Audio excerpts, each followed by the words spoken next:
Here it is. We're blasting off. Here it is. Why do you accept tips? It seems mildly exploitative for someone as successful as you. I'm legitimately asking, not trying to attack you. I don't. Like, it's a nascent tip jar that hasn't been in use in years. I haven't turned on text to speech in, I believe, 4.5 years. I mean, I can eliminate the link if you want, if that'll make you feel better about it. Also, how is that exploitative? What are you talking about? For the record, every single thing that you do, whether you subscribe or whatever, unironically is voluntary. All of my content is not only free, you can even make money off of the content if you choose to do so. I retain no IP ownership. That's kind of the problem with these fucking bot channels that we were just talking about. And it's like saying, dude, you're already rich. Why do you have subscribers still? You know what I mean?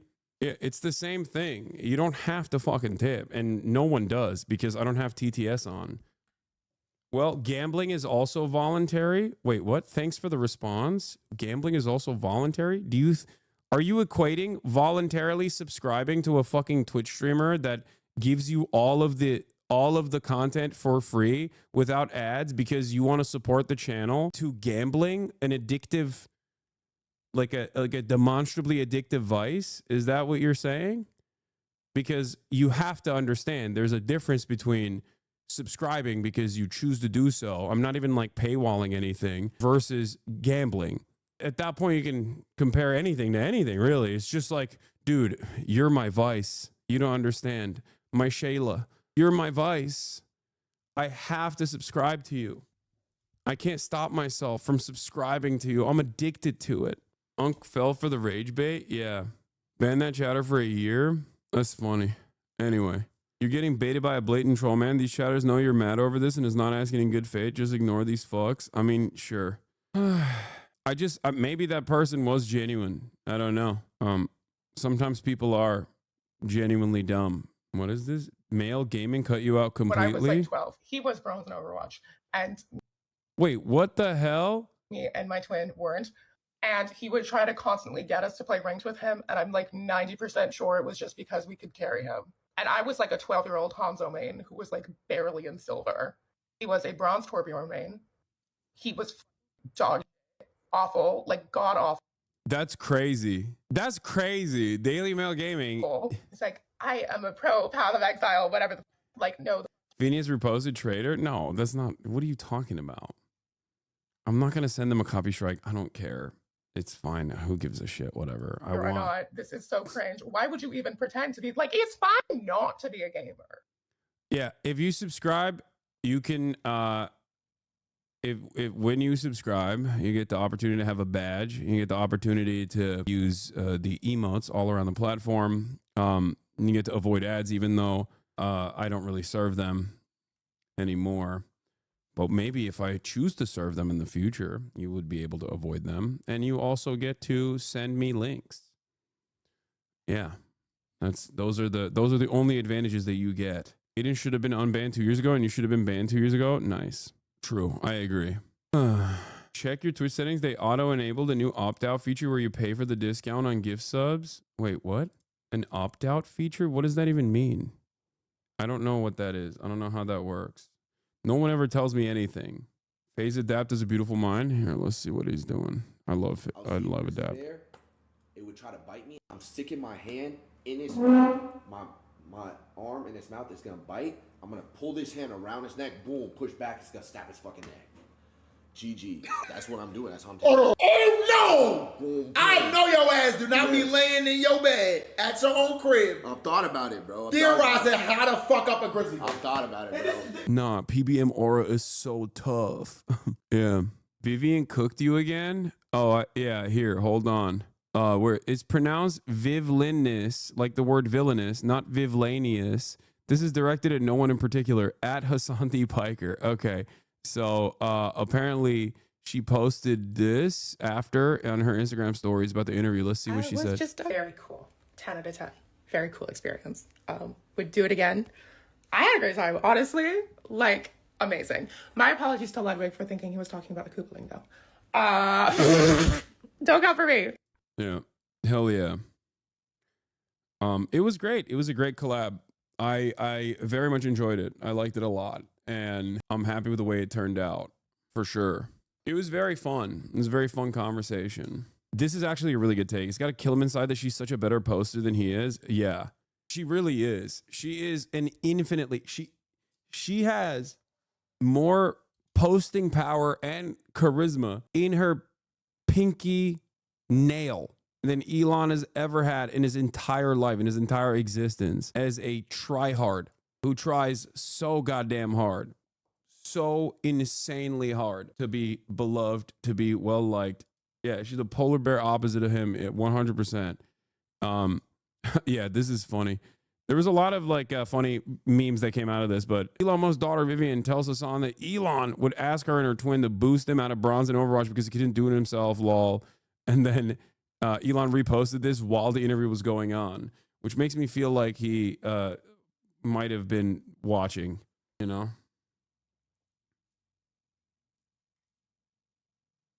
Now you have to play dress to impress. I want to. Anyway, it's funny because only one of them is performing gender. I think it's obvious who transphobes get fucked. Yeah, I don't know why Elon just doesn't like hire a PR person to do his memes, like hire like a social media manager. Even Trump, unironically, has a better grasp on this stuff as maybe like a television personality. But like Trump has a poster guy who embodies the way Trump posts and has been able to perfectly replicate it. You know what I mean? Like it doesn't make sense. But yeah, she also said it's pronounced villainous, like the word villainous, not villainous. And because I butchered it. I butchered that spelling. You do know why. He thinks he's smarter and better than any potential social media manager ever could be. Yeah, for sure. Donald doesn't write his own True Socials. No. Donald Trump has a golf caddy who is actually related, who's cousins with Alex, friend of the show, Alex Lol Overruled, who has been with him since the early days, who has been his social media manager. Yes. I forget his name now, but like that is Dan Scavino. Dan Scavino is Donald Trump's poster. Dan Scavino has been able to perfect the way Trump speaks. His maternal cousin, yeah. I've watched this. I've watched one battle after another, the trailer multiple times at this point. This looks so amazing. I don't even know what's going on. Like, it's one of those trailers where you're like, oh, I'm more confused entering. I'm more confused leaving the trailer than I did entering the trailer. But, you know, that's another. Here, we'll start off with this one. This Rose dude Leo he's such a good actor. Yeah, he really is. I think the uglier he's gotten over the years, the better he's becoming as an actor too. It's like kind of crazy. I don't know how, but the uglier he gets, the better he gets. He's like a cheese. You know what I mean? The grosser, the moldier he gets, the better he gets. You know, you are so unsuitable for my daughter. It's amazing, by the way, both in this and in general. But oh my God. You know what freedom is? What? No fear. Go. Fucking World War III out there. Bro, is this guy Tony Hawk, by the way? When I saw this, I was like, that looks for a brief moment, unless you pause on it, you realize it's not. But for a brief moment, doesn't it look like it's Tony Hawk? Like, if you just glance past it, I thought it, anyway, whatever. Not one thing, it's another. Find that to be true. Benicio del Toro is amazing. Obviously. I'm very excited about this movie. I'm super, super excited about this movie. I don't know. God, there's something about Benicio del Toro where I feel a sense of comfort when I see him on the silver screen. I don't know what it is, but just... I need you, brother. Sensei, please. Courage, Bob. Carpet roll. Oh, it's so perfect. It's so good. Have you seen Sicario? Of course, dude. Are you kidding me? It's a classic. Anderson is one of the reasons Tarantino try harder with his last movies. This feels like Wes Anderson trying to make a Tarantino movie. Lol. What are you talking about? No, it doesn't feel like that at all. I completely disagree with you. Anyway, shot on VistaVision. I think this is, I mean, look, it's Paul Thomas Anderson. It's gonna be good. That's how I feel about it. Anyway, very, very, very, very excited about this. And I think it'll be super sick. Chat, you are uncultured swine. Watch There Will Be Blood and shut the fuck up. The music, I mean, the score sounds incredible just from the trailer. The beats look fantastic. I like that it's maybe not apolitical. Who knows? I'm emotional. Yeah. But yeah.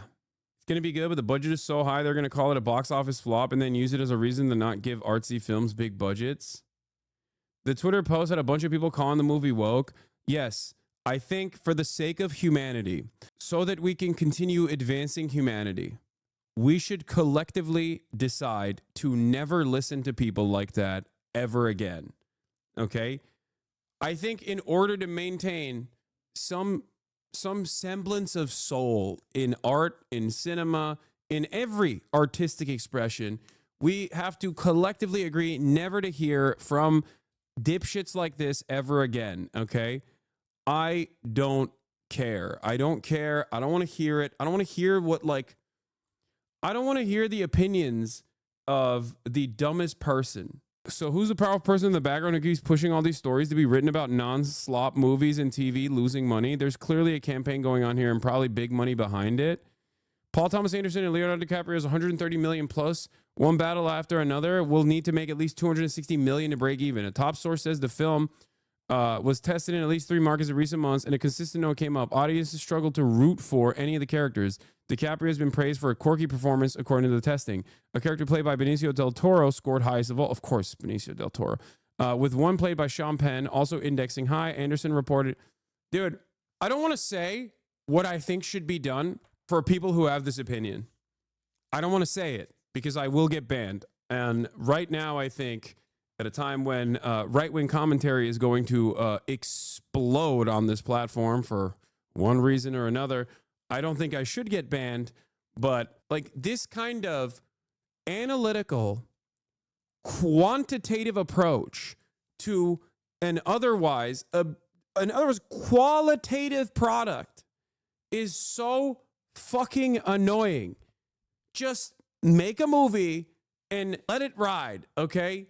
I hate it. I hate it. This is the one thing that like all of the dipshit studio heads back in the day still cared about, okay? They literally cared about, to a certain degree, making art. Maybe I have like nostalgia goggles on, but like no matter how big of an asshole a studio head was, he still cared about like the output of the studio. Now everyone is like, is this going to get people to watch it? Let's juggle some IP here. Let's like gender swap existing IP. Okay, let's race swap, gender swap existing IP. That'll be good. People will watch it. It'll do well in certain demographics. In certain markets, it's like stop. Even A24, which is supposed to be like the one place where this doesn't happen, is like moving in the slop direction. You know what I mean? I hate it. This paired up with the Apple TV shit has been frustrating. Okay?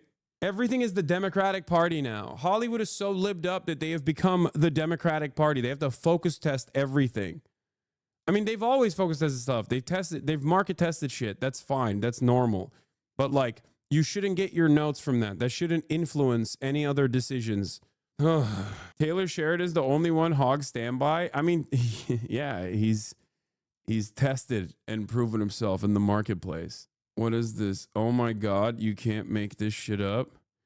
Hopefully the movie just lets Leo act and isn't trying to make some political point with the plot. You know what's crazy about this? I think these people know we think less of them. And I think they don't care. I think they think it's good. They're like, they think it's awesome that like people who do value the art still and the soul of the product still look at these guys and go, you're a fucking dumbass. They take pride in it. They're like, hell yeah, I'm fucking stupid. Being stupid is a good thing. It's a good thing. The dumber, the stupider you are, the more American you are. And the more American you are, the better you are as a person. No, it's great, man.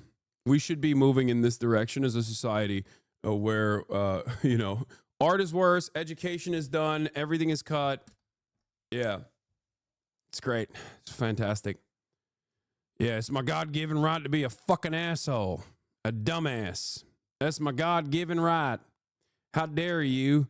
How dare you come for me? They think they're taking cultural domain from their enemies. I know. Do you think that the far left in 68 caused Hubert Humphrey's loss? Oh my God, dude. Oh, anyway, we got, apparently there's an implosion taking place inside of the Daily Wire. I don't know the veracity of these claims, but turns out they're hiring a bankruptcy attorney and also laying off 25% of their staff. Obviously, we're going to be talking about that today because it's not just drama. It's also the news, and it's the perfect intersection of drama and news. This is something that your boy has been talking about for quite a bit, as a matter of fact. You guys know this already.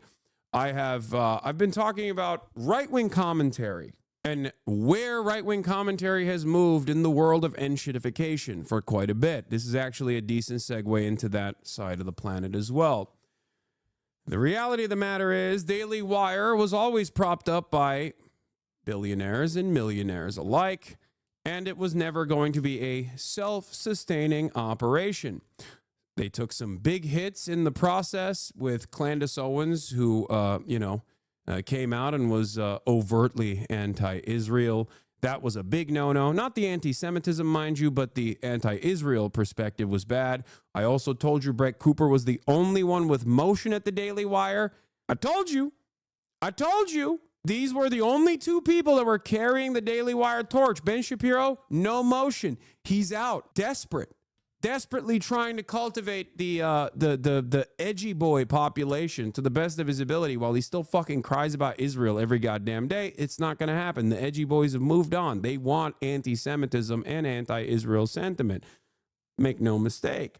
It's kind of interesting that we have arrived at this situation.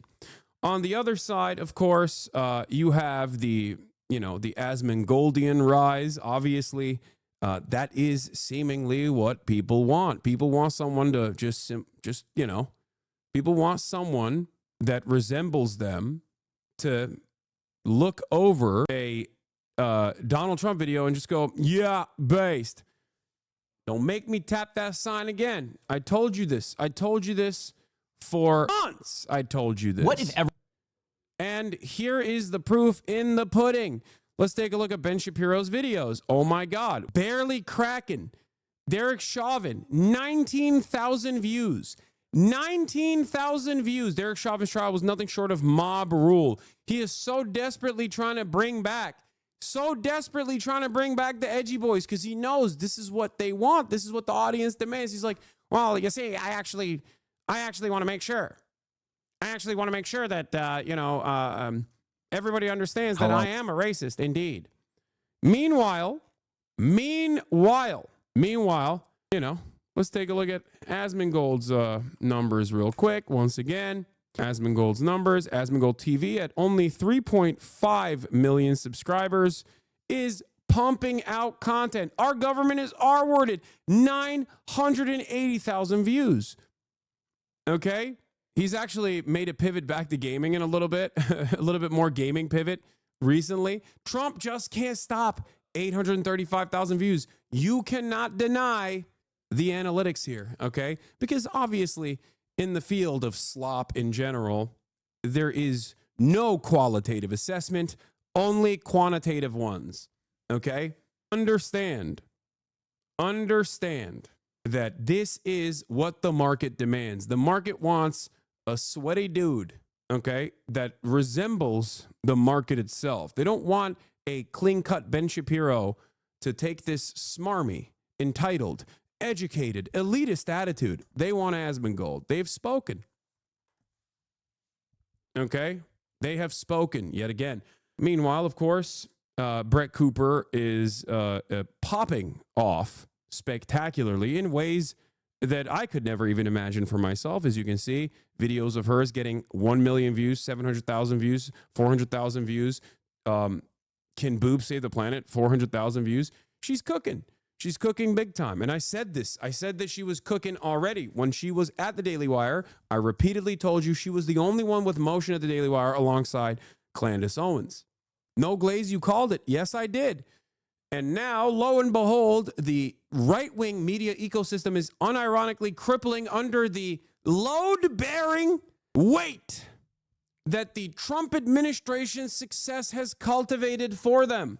Too many options, too much success. They're suffering from their success, and the only ones who actually can move in this volatile, fluid marketplace is Brett Cooper and Candace Owens and people that can come across as younger or come across as more personable than the likes of Ben Shapiro, who still represents a Fox News adjacent point of commentary.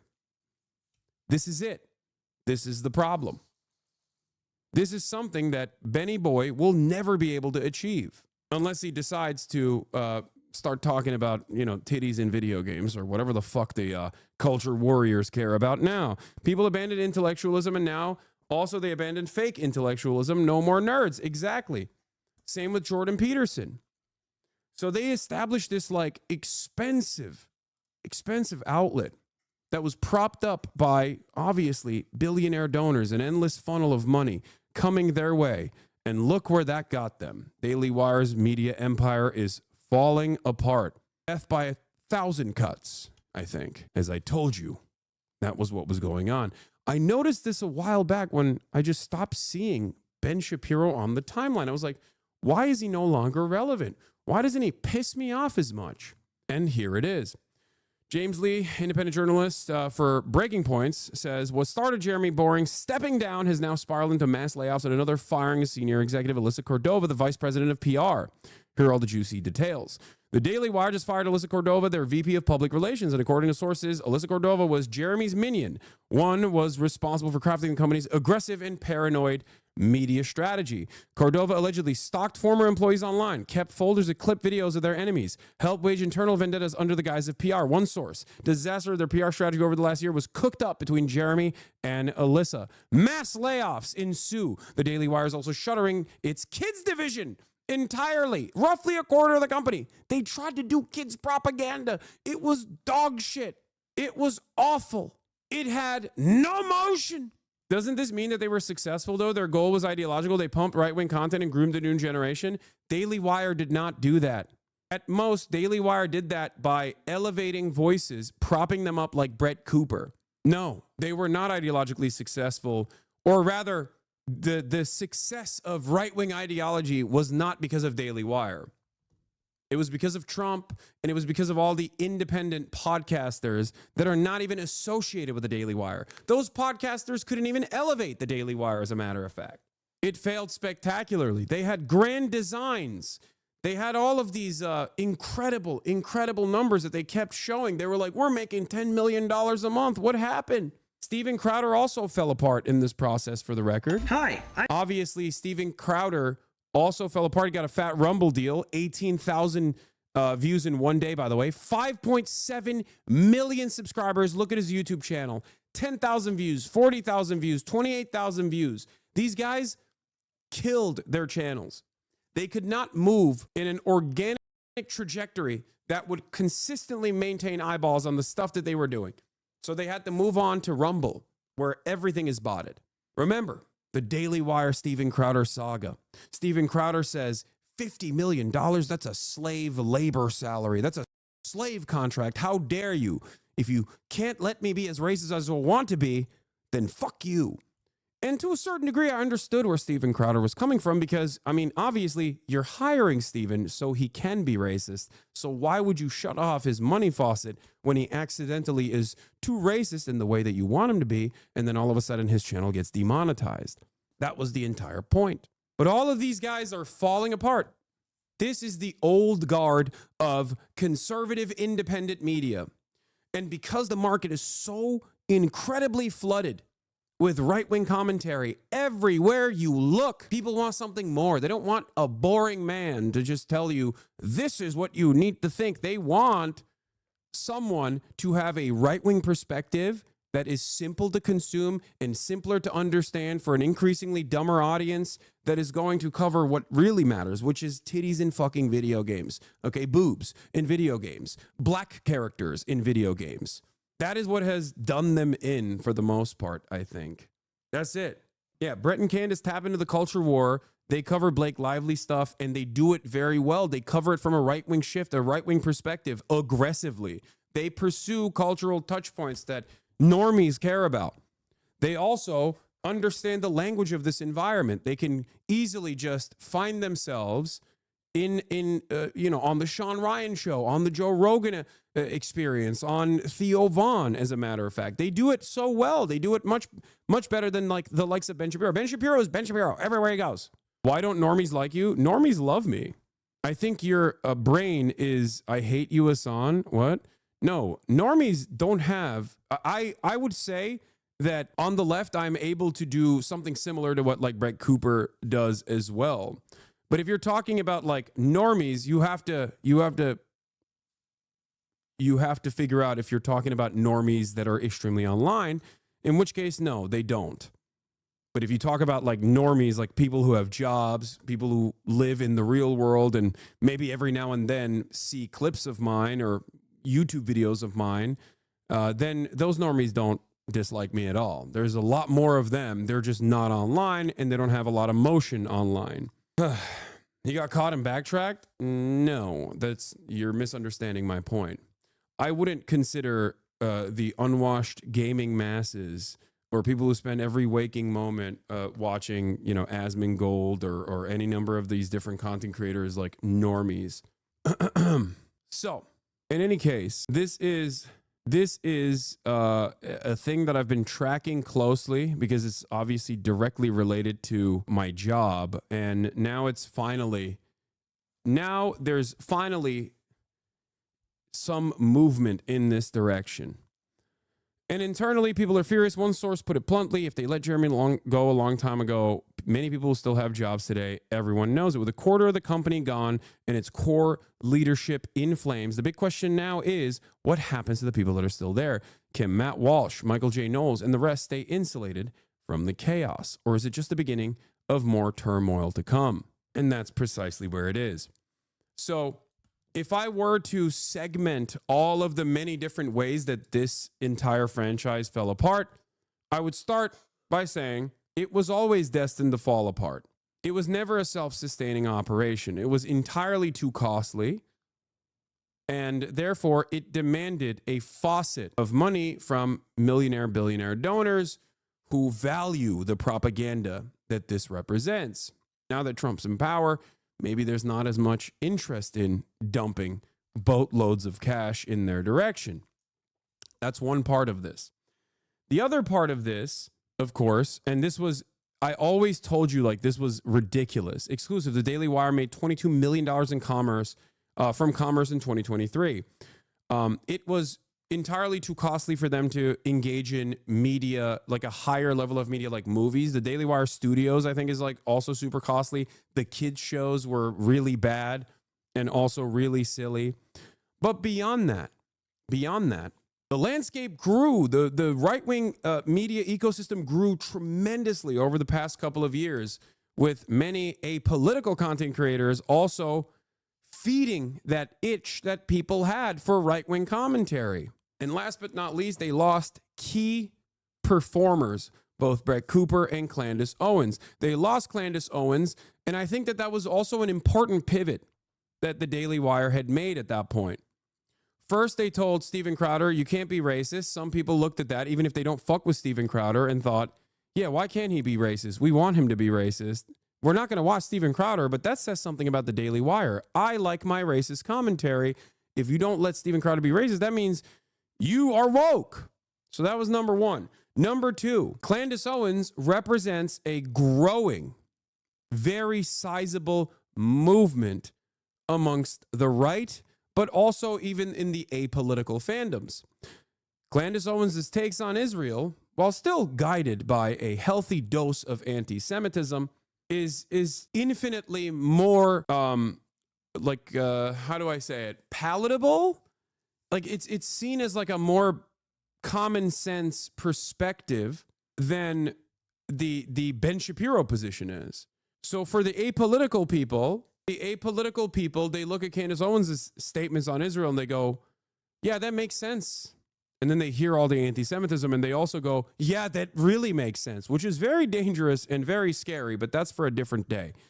As a matter of fact, it's something that I talk about quite frequently. But for the sake of this argument, for the sake of this conversation, Candace Owens is seen as a more truthful orator than the Daily Wire is, for not just her anti-Semitism, which is also a measure of truthfulness in the eyes of the audience that wants this kind of content. Okay, not to say it is truthful, but also for the fact that she is overtly and openly anti-Israel. So when they lost that, they lost another group of people that were like, what the fuck? What do you, okay, so you guys are just like, you guys just love Israel more than you love anything else, it seems.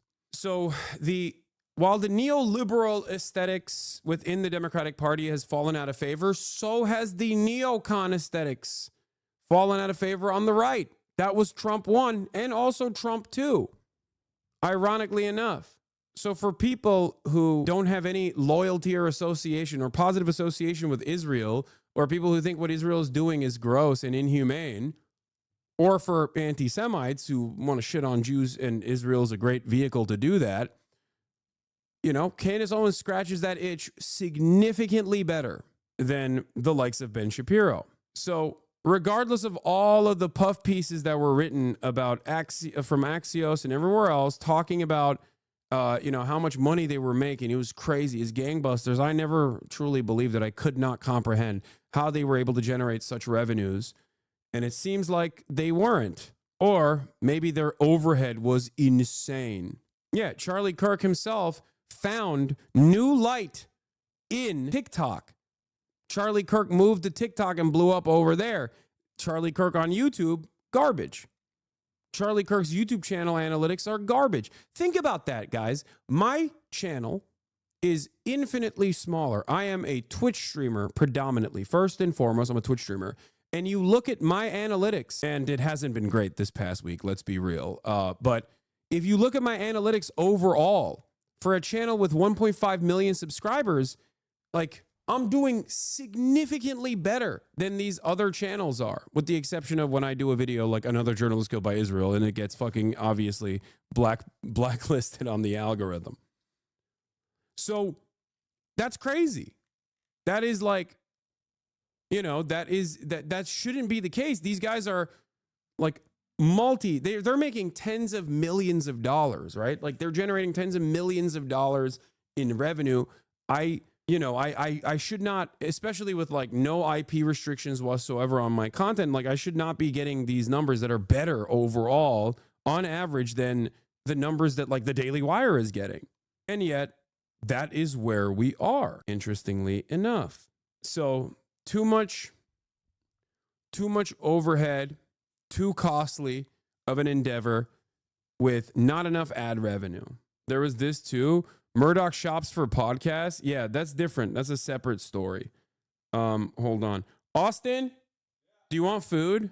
I mean, you had a bagel earlier, but I don't know. Okay. Just get you some web ass food if you want. Yeah. Here, just order. Oh wait, hold on. I'm gonna order something for my mama. I mean, you can come on at this point if you want. I've changed. What do you mean? No, I just put my shirt back on because it's cold. Oh yeah, we can do that when you come in. I mean, I'm ready whenever you're ready to have fun. Yeah, I mean, this is my fun. This is how I have fun. Yeah, Austin is saying I'm ready to come in whenever you want to have fun, and I'm telling him this is how I have fun. Okay, I like that. That's your understanding of fun. That's what you consider to be fun. Okay. All right. Well, I'm gonna get this for my mom as well, and then here, whatever you want. Yeah, we got couples fits. Yeah. In any case, I feel like PragerU is owned by the Daily Wire, I'm pretty sure, at this point. In structure and output, yet they're going through the same troubles that we know of. Was it likely saving PragerU? No, PragerU is owned by the Daily Wire too now. But yeah, this is... Where's the other story from Will Sommer? Give me the Will Sommer tweet thread about his perspective, because I think that'll be also instructive. But yeah, PragerU is also owned by the Daily Wire. But yeah, it's finally coming to these costly desires are finally coming to a costly end, an untimely end. Or I guess, like, if you think about it, it's one that I predicted would happen eventually. But I guess it's happening now sooner rather than later. Ben Shapiro's Daily Wire has been hit by layoffs just a few weeks after CEO Jeremy Boring, who was trying to become some sort of conservative entertainment media mogul, stepped down. A Daily Wire spokesman tells me, as a part of our ongoing plan to better align resources with business priorities and growth areas, the Daily Wire has made the decision to streamline and in some cases reduce our workforce. This decision was based on business needs and operational efficiencies. We are deeply grateful to our impacted employees for their contributions and are providing them with severance and career transition support. Our focus remains on delivering the highest quality content and experiences to our subscribers while ensuring the long-term success of our business. The USAID money dries up fast. No joke. There's been some speculation on the right about that. That's hilarious. I mean, if you want, you can. Okay. All right. You do that. Okay. He's going to upload some Fansly content. I'll be back. All right. I'll be right back. A crack in Ben Shapiro's Daily Wire. CEO Jeremy Boring helped build a conservative media empire, and now with no fanfare, he's out. Will Sommer writes for the Bulwark. PragerU isn't owned by Daily Wire. It's his own nonprofit media org. Okay, I was wrong. Sorry. PragerU is funded by the same people that funded Daily Wire, for the record. Turmoil in the House of Shapiro. Conservative mega commentator Ben Shapiro's Daily Wire empire announced a big shakeup. On Tuesday, co-CEO Jeremy Boring was abruptly stepping down. A contentious, outspoken executive, Boring had become almost as much a face of the company as Shapiro himself.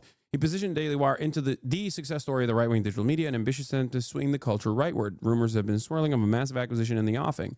While Shapiro lives in Florida, Boring has been building the Daily Wire's main Nashville wing into a right-leaning content juggernaut. Along with the expected podcast and YouTube operation, Daily Wire has a streaming operation offering documentaries and conservative educational miniseries.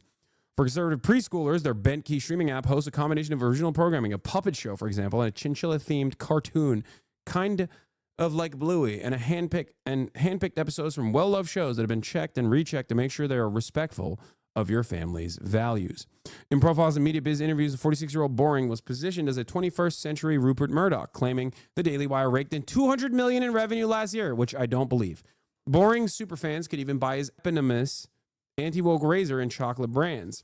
But as of Tuesday, all of that is on ice. In his press release, Daily Wire said that Boring was trading his co-CEO position for an advisory role, handling the company's creative projects, and that he'll appear on a monthly podcast. We can't wait to see what he does next, Shapiro said, in not a particularly warm statement. That's an abrupt drop in ambition from a man. They were besties, too, for the record. Like that, Ben Shapiro and Jeremy Boring were besties behind the scenes. Like, that's how they started it together. So it's like their indoctrination attempts failed. Their media empire attempts failed. And now they're restructuring. But without talent, without manpower in this media space, and without a steady flow of right-wing funds coming in to save the company, it's not going to work. You lose the Brett Coopers and the Candace Owenses of the world, and you're not going to be able to you're not going to be able to survive, because at the end of the day, the media space is a very delicate landscape. It's very tough to make it out the mud, even on the right-wing side, especially when there is real competition on the right-wing side, and it's not just about who gets the most right-wing funding. Maybe old heads will remember the NRA was taken down multiple pegs, not because they lost their funding or whatever.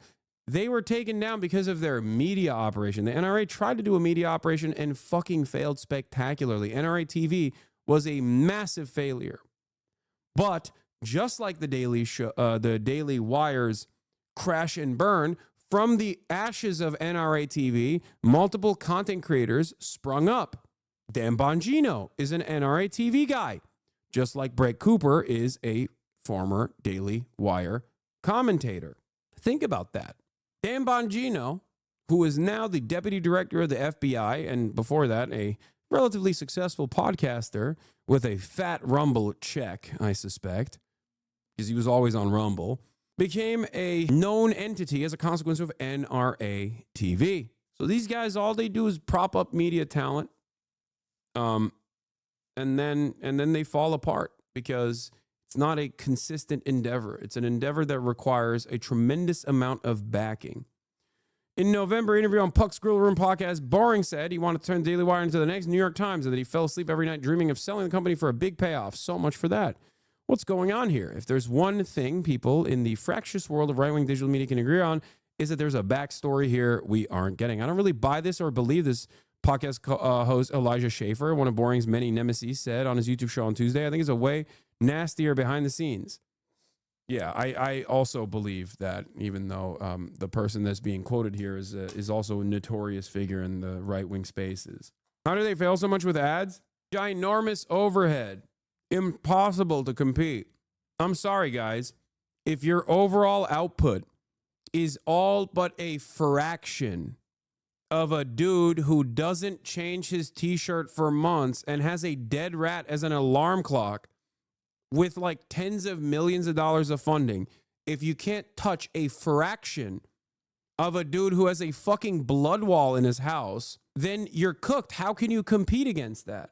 His overhead is nothing. It's literally just the dusty ass PC. That's it. And he's like not even 10xing, 100xing Daily Wire's media properties by just playing a bunch of Trump videos and going, yeah, based. You can't be in that marketplace. You can't. You're cooked. As we should make one of those comical swimming pools full of gold like in those cartoons, not like he spends the money he makes. Exactly. Despite what counts as successes, Daily Wire host Matt Walsh's Am I Racist was the top grossing documentary of 2024. The company's been bleeding talent. Owens has, despite her extreme views, built a larger platform for herself since leaving the company. Back at the Daily Wire headquarters, campaigns like the new effort to convince Trump to pardon Derek Chauvin, the Minneapolis cop convicted of murdering George Floyd, have landed with comparative thuds. Right-wing commentator Jason Whitlock, for example, pointed out that pardoning Chauvin would be a deranged move for the first days of the Trump administration. Jason Whitlock is calling you out, dude. That's crazy. One particularly frothy, drama-filled debacle in the last months of Boring CEO-ship centered on Brett Cooper, a Daily Wire YouTuber podcaster who comes off like a younger female version of Shapiro, as I've always called her, Femme Shapiro. No one gives me credit for it. Last fall, as rumors circulated online that Boring and Cooper were at odds. Cooper's on-camera role was increasingly filled by her friend and producer, a woman named Reagan Conrad, prompting speculation that Boring was using her to replace Cooper. When Cooper finally quit the Daily Wire in December, Conrad was indeed slotted into the now vacant host role. Under Conrad, the show's views are down. Meanwhile, Cooper, like Owens before, is building her own channel on YouTube. In one particularly rough moment, Boring insisted in an online video that Conrad had not taken acting classes to seem more like Cooper. It's hurting my feelings a little bit that Brett hasn't done more to defend her friend, Boring said. Cooper celebrated Boring's exit herself on Tuesday, posting a smiling Jimmy Fallon gif on X. To be fair to Boring, the Daily Wire may be facing some broader media trends that were out of his control. The energy on the right-wing internet is headed in an increasingly radical Nick Fuentes-style direction. And Boring and his crew look dull by comparison. Yup. Will is someone who tracks right-wing radicalism by his profession. This is what he has done, so he's way more tapped in than the average media personality on this sort of stuff, so he's right. He's right. Zoomers are groypers. If you are under the age of 35 and you find yourself in the right-wing media landscape, you either are a person that considers themselves to be, did I say Will Neff? I meant Will Sommer. Will Sommer. I don't think I said Will Neff. Will Sommer, the fucking author of this article, the journalist. Oh my God, chatters. Jesus Christ, I have a fucking audience of morons as well. Holy fuck. I just said Will. I didn't say last name. Will Sommer, the journalist. So anyway, as I was explaining, as demonstrated by my fucking audience's like level of stupidity here as well, audiences are getting dumber and dumber, okay? They want dumb slop. So either, I bracket it as such, either you're like an apolitical kind of guy who sees common sense, male bravado from the otherwise apolitical center-right to far-right media ecosystem, or you're tapped in and you are political, you have an expressive political ideology, and that centers entirely around neo-Nazi sentiment, like straightforward groyper neo-Nazi politics. If you're under the age of 35, those are the two brackets for you. Okay? That's it. That is the only game in town. And Daily Wire does not fit any of those needs because they're far too nerdy and far too robotic, far too professional to broach the alpha dog apolitical space. and they are far too invested in the defense of Israel to hit the anti-Semitic notes that they need to hit, while also, because they're expressly pro-Israel. It's virtually impossible for them to hit those anti-Semitic notes, even though they try. So that's where they're at. In this increasingly growing right-wing media landscape where basically every content creator is like center right to far right, it's very hard for them to keep up with output that is infinitely more interesting to the average viewer. They got outgrouped. I mean, they also understand this. That's why they hired Candace Owens initially. They hired her because she's anti-Semitic, because she is a black face on white supremacist messaging. They wanted to have a black woman say the same things that you hear at a fucking Klans meet, okay? Which she did. She played that role very well. But the problem wasn't the anti-Semitism. The problem was post-October 7. Her anti-Semitism packaged with anti-Israel sentiment made it a major issue for Benny Boy, especially, and Jeremy Boring. These guys are major Zionists. They love Israel. It's interesting to think, because they knew Candace Owens was anti-Semitic. Ben Shapiro does not care about anti-Semitism. He has time and time again repeated this. He does not care about anti-Semitism at all. He cares about anti-Israel sentiment. That's why he's defended people who are pro-Israel but anti-Semitic in certain terms too, like openly, not even a secret. This is not like a speculative matter at all. Ben Shapiro famously, as I like to pull that classic tweet off, has defended Ann Coulter's anti-Semitic statements and has famously said, Ann Coulter regarding Jews, awful, definitely anti-Semitic. However, she's pro-Israel, so I will not be losing sleep over it. So just remember that. It was not Candace Owens' anti-Semitism that got her fired. It was her anti-Semitism partnered with her anti-Israel sentiment. That was the thing that got her the boot from Daily Wire. Here it is. Ann Coulter tweets regarding Jews, awful, nonsensical. Ann Coulter is also super pro-Israel and has always been so I won't lose sleep. Boring, who wears a key around his neck that reminds him of the Texas Theater where he puts on plays as a young man, is, like so many in right-wing media, James O'Keefe, a wannabe entertainer at heart. In 2023, he announced that the Daily Wire was undertaking a massive project of turning the fantasy series into a streaming show, which was initially set to premiere in 2024. Boring is credited as the series creator and director and also looks thrilled on on-set videos the Daily Wire has posted. That's the problem. This is the other issue. A lot of these guys couldn't cut it in Hollywood. They're failed theater kids. So when they're failed theater kids, they never let that go. And they always falsely assumed that they failed in Hollywood because Hollywood is too woke and not because their output is dog shit. That's the problem. That is the issue. So when they engage in these creative endeavors that have to be standalone projects, because at the end of the day, your political motivations are not going to be enough for you to sit through 2-hour fucking pieces of media, right? Especially in the age of shortening attention spans. It's just not going to happen. It's just not going to happen. You have to make good product. And if you don't make good product, then ultimately people won't watch it.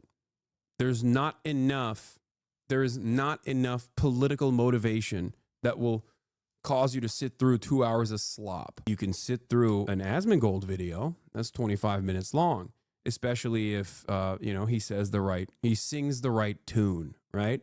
But you're not gonna sit through a movie, okay? There are plenty of conservative directors. There are plenty of conservative or center-right actors in Hollywood. Hollywood is liberal, yes, but ultimately, they do have a conservative association, I would say, and they have some radical ones as well. But the reality of the matter is their product is better. That's it. But 2024 has come and gone, and so far the first season of the Pendragon cycle still hasn't been released. Awkwardly, it's taken so long that Cooper, who plays a supporting role as a sort of Woodlands pagan character, has already left the company on what appears to be on bad terms. It's impossible to watch the show's production diaries on YouTube, which feature months of filming in Hungary and Italy, actors performing elaborate real stunts over rampaging bulls and dozens of extras fighting in the marshes of Danube River, and not think this has been comically expensive. Certainly more than just filming another YouTube show with Ben Shapiro would have been. And that is where we are. Too much overhead, not enough output, can't outcompete with the moving market, and now their franchise is crumbling in front of our eyes. How long was it after you left the Daily Wire that Adult friendships were really hard. when you left your maid of honor, What does this next chapter look like? do you want to say anything to her? What was the final straw? I mean, There wasn't almost a- nobody would give that up Yeah. and start from scratch. And that's why I respect you so much. Mm-hmm. No, it was terrifying. I had to, Alex and I had a conversation. This was not this is a lot of thinking and praying and analyzing. And If I was in charge of the Daily Wire, I would have never let her go, dude. Are you kidding me? Remember how much I kept saying, like, even though her initial, like, fake, I'm actually authentically in my bedroom act was lame as hell. Obviously, I very quickly recognized that she was capturing the attention, especially by weaving in conservative attitudes into, cultural criticisms. Like, she was doing pop culture lifestyle shit. She was younger, more vibrant, and also able to not make annoying, bland, conservative propaganda the centerpiece of her commentary. That's why she succeeded, and that's why she's still succeeding. we looked at each other and we're just kind of like, are we basically willing to lose everything and start from scratch? Because again, we had, Alex had just started his own business. We had bought this farm that was like, it was a stretch, but we really wanted it. And I was like, I could leave and it could backfire on me immediately. Nobody could care. Maybe I wouldn't make any money. Maybe I would have no anything. And I basically just had to decide, like, does that matter to me? And it didn't. And it worked. Yeah. But it wasn't because I was like, yeah. 1 million subs in 1 month when you launched your new show. Yeah. It was very humbling and gratifying. I was like, okay. But it's terrifying. And I literally, like, our conversation was like, are we willing? My mom had just decided to move to Nashville. I was like, are we willing to, like, go move back in with her and, like, literally start over? If, like, you're funding our life now, Alex, and I can't help it all and I'm making no money, like, if all of it went away. And at the end of the day, like, I don't really care about being famous. Like, it comes with what I do, but I would be just as happy if I was telling stories in a different capacity. Mm-hmm. Again, it's finding the root of what you love to do and then applying it. I don't need this to survive. I don't crave it. I do it because I love sharing stories with people. I love hopefully making them think differently about the world. I love making people feel like they're not alone in whatever they're going through, whether that's like on my subscription platform where we do.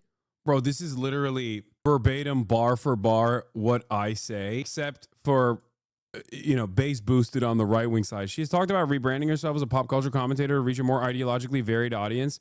Her first video with her YouTube rebrand was on Blake Lively and Justin Baldoni. Exactly. I'm not even kidding. This is low key. I have these interests myself, right? Like, these are organic interests that I have, and I certainly lean into them. And in the process, I want to make sure that people have a semblance of charitability towards the things that I talk about from the perspective that I talk about, so that they see the world in a different way. Okay? Are you not a clout goblin? See, that's what I mean. This is like the stupid, the stupid method of this is, oh, he's just a clout goblin. The difference here is that there is a project here. There's an ideological project here. And I think a lot of people get it and some people don't. So they just have like a stupid perspective on it and they go, ah, you're a clout goblin. Yeah, sure. Okay. The question I have for you is that if all I cared about was clout, why the fuck would I talk about Israel all the goddamn time? Are you stupid? Like, especially in the way that I talk about it, where I also don't even entertain a second of anti-Semitic commentary on the subject matter. If I wanted clout and I had an anti-Israel position, you bet your fucking ass if all I gave a shit about was clout and not like presenting my vision for the world, I would be anti-Semitic as fuck. Look at all the top anti-Israel commentators that get so much motion on the matter. It is quite literally uninterrupted, full-blown, the Jews are responsible for it. Either I would never mention Israel or never mention any politics whatsoever and just simply talk about, like, other shit, have fun, and do like silly content. Or if I were to do politics, I would just be right-wing. That's it. Like, there is no reason. I was literally about to compare the way you two explain your passions in a very similar fashion. Yes, I think what she's saying here is really interesting because I even suspect that she might be cribbing my shit a little bit, because this is what I have said in interviews down to, this is what I have said in interviews down to like the verbiage that she's using. And we already know that they were jacking my shit at the Daily Wire when she first started. So, you know, you're so brave. I didn't say it because I'm fucking brave. I'm not, okay? I don't know why you guys have this like incredibly antagonistic relationship with anything I say. Like, no, I'm so brave, dude. Yeah. Yeah, that's what I meant. I said, me. I'm brave. That's not my point at all. Isn't she a far-right grifter? Why are we relating and watching this trash? No, I'm saying that like, this is a person who wanted to make a media career for themselves, and I think that they found a venue in right-wing commentary, but they are also very aware of other content creators in the space and have been able to pick up on like whatever is successful in that. I've been trying to do this, but obviously as a leftist and right-wing commentators are dominating these spaces, yeah, absolutely. Absolutely.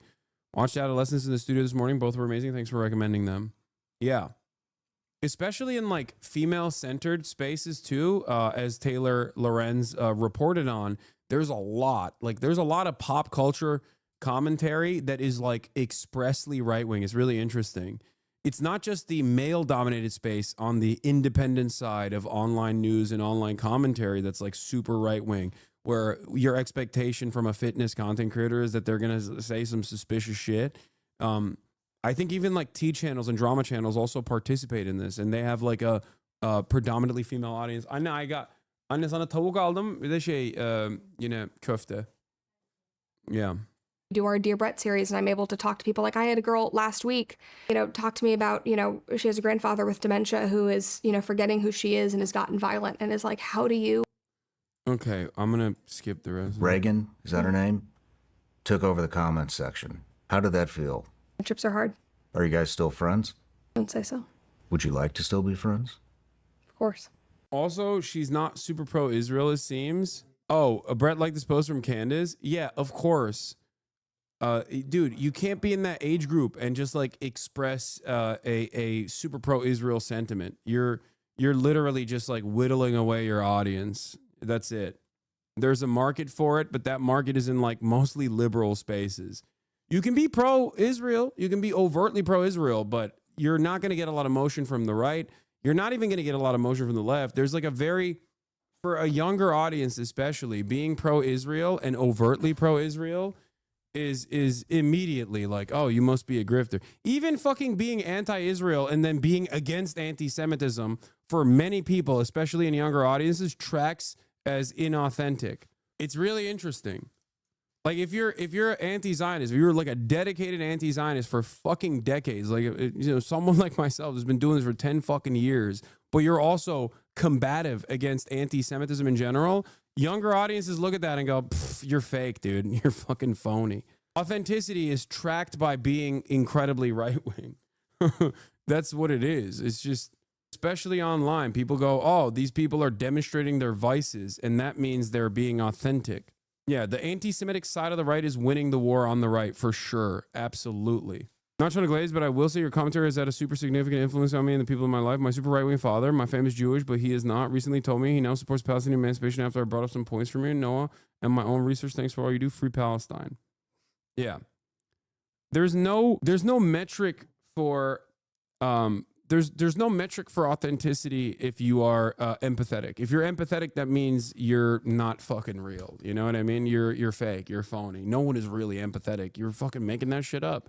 And I think it's because a lot of people only duke it out online, if that makes sense. Like if all of your experiences are shaped by, if all of your interpersonal relationships and all your experiences are shaped by online back and forth, then yeah, that's very different than how you would operate in the real world. And therefore, because that's most of our social development now, especially in the post-COVID world, unfortunately, people think like being an empathetic human being and caring for others is fake. You're virtue signaling. Whereas vice signaling, on the other hand, is a true metric for authenticity. That's it. being a bad person, like openly being a bad person, unironically is seen as a unironically seen as like being a real one, you know? And that's why there's people that like aren't even all that invested in being a right-wing ideologue that can simply present themselves as such as Mingold, okay? And of course, their output is all that matters if they're a content creator, as I've said time and time again, and are able to embrace larger and larger audiences as a consequence of that by vice signaling, by saying what is expected of them, by giving the audience exactly what they demand.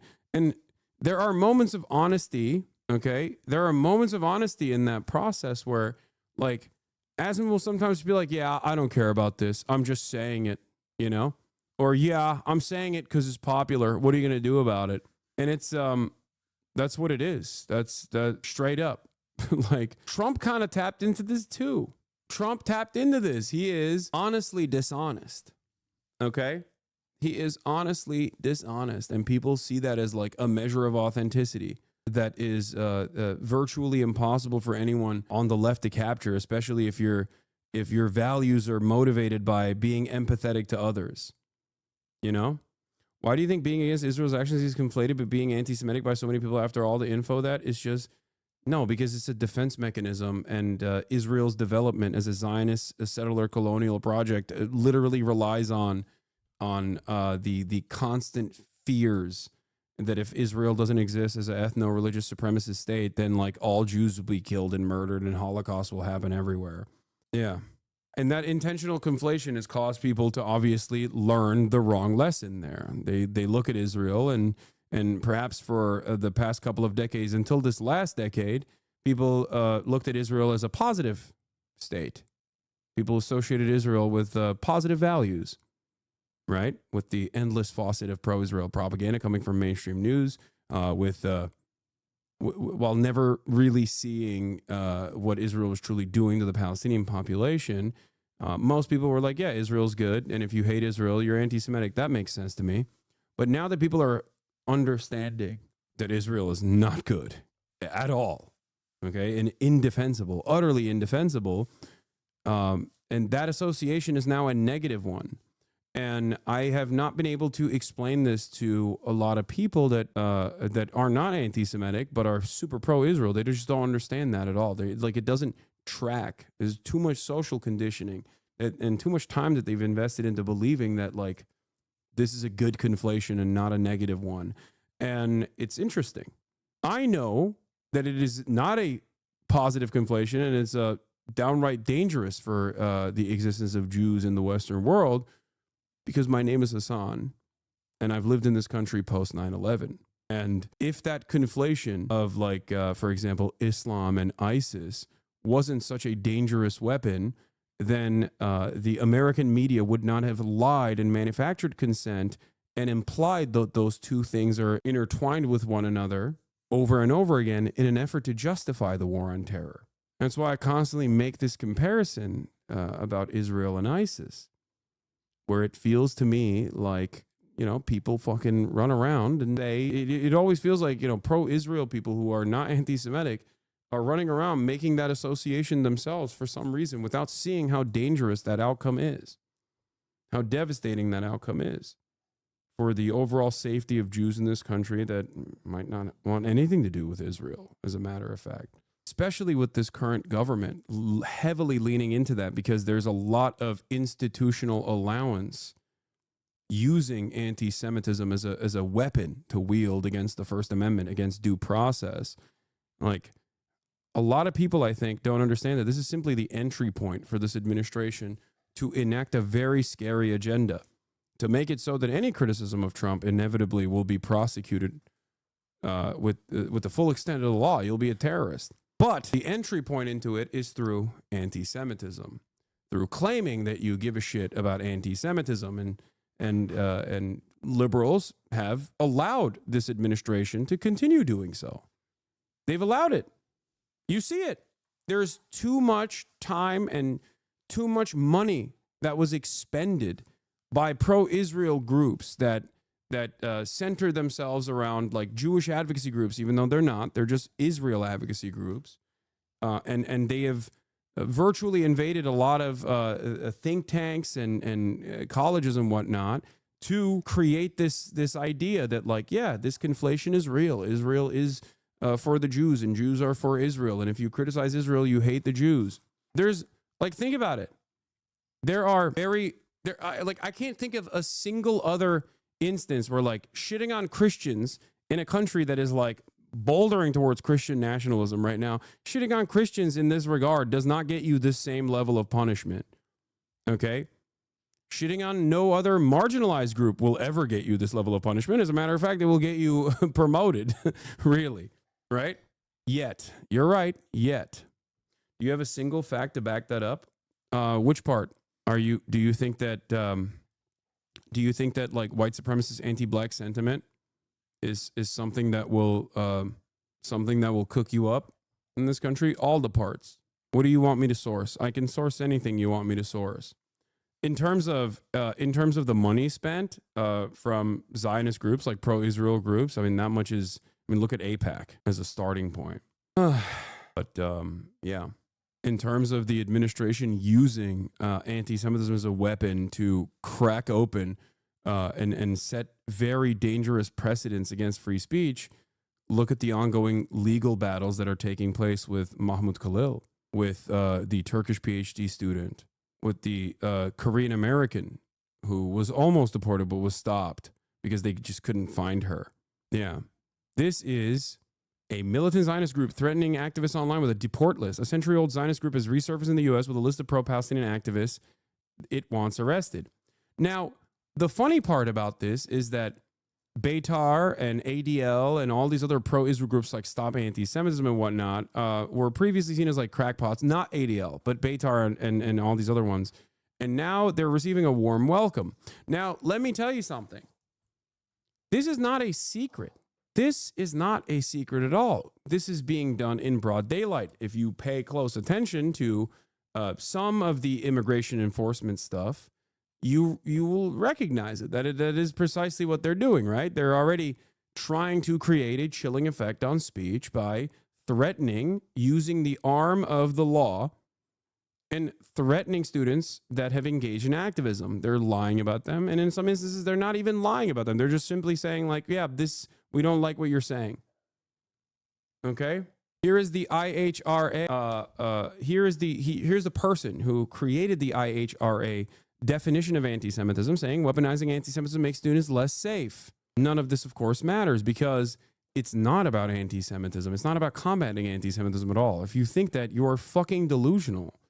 It has always been about silencing anti-Israel protests and then using that new expanded, that new precedent that you set against the First Amendment and expanding on that by declaring anything and everything a terrorist. It was never about keeping students safe. Of course not. What do you mean? Military presence on campuses do not keep students safe. Destroying free speech on college campuses does not make students safe. It's the exact opposite. But the thing I wanted to show you in terms of like facts on the matter, because it sounds like this scary conspiracy, it almost even sounds like an anti-Semitic conspiracy, right? Like, oh, Jews control the media, blah, blah, blah. Is that what you're saying? That's not what I'm saying at all. Here is Izzy Breen, who himself is Jewish. Not that it matters, but expanding on this, something that I've talked about a lot. Project Esther, a national strategy to combat anti-Semitism. Izzy says the biggest reason the government officials aren't giving any specifics about the criteria by which these arrests and deportations are selected is that the criteria is pro-Israel think tanks and advocacy organizations created lists of troublesome individuals and gave them to us. They're not hiding it. Beitar is one of these militant Zionist organizations, ultra-Zionist organizations that are insane. They're rabid. They're psychopathic. The fact that they are able to operate as a 501c3 on U.S. soil is insane. This sounds like an anti-Semitic conspiracy theory, but not only is it real, the people who created these lists were super proud of it and put on papers on how to do it. This is a PDF from the Heritage Organization Foundation website, the Heritage Foundation website. Project Esther, a national strategy to combat anti-Semitism, national task force to combat anti-Semitism. This paired up nicely with Project 2025. This is something that I covered, something that I talked about when they revealed this. Okay, the Torah in the book of Esther, Megillah Esther, tells us that in the mid-4th century BCE, a thriving Jewish community in ancient Persia risked extermination. Haman, a Persian king, Ahasuerus, prime minister, vizier, angry because of Mordecai, a Jew, refused to bow him, told the king, "There's a certain people scattered and separate amongst the peoples throughout all the provinces of your kingdom, and their laws differ from those of every people, and they do not keep the king's laws. It is therefore of no use for the king to let them be. If it pleases the king, let it be written to destroy them, and I will weigh out 10,000 silver talents into the hands of those who perform the work. Bring it into the king's treasuries."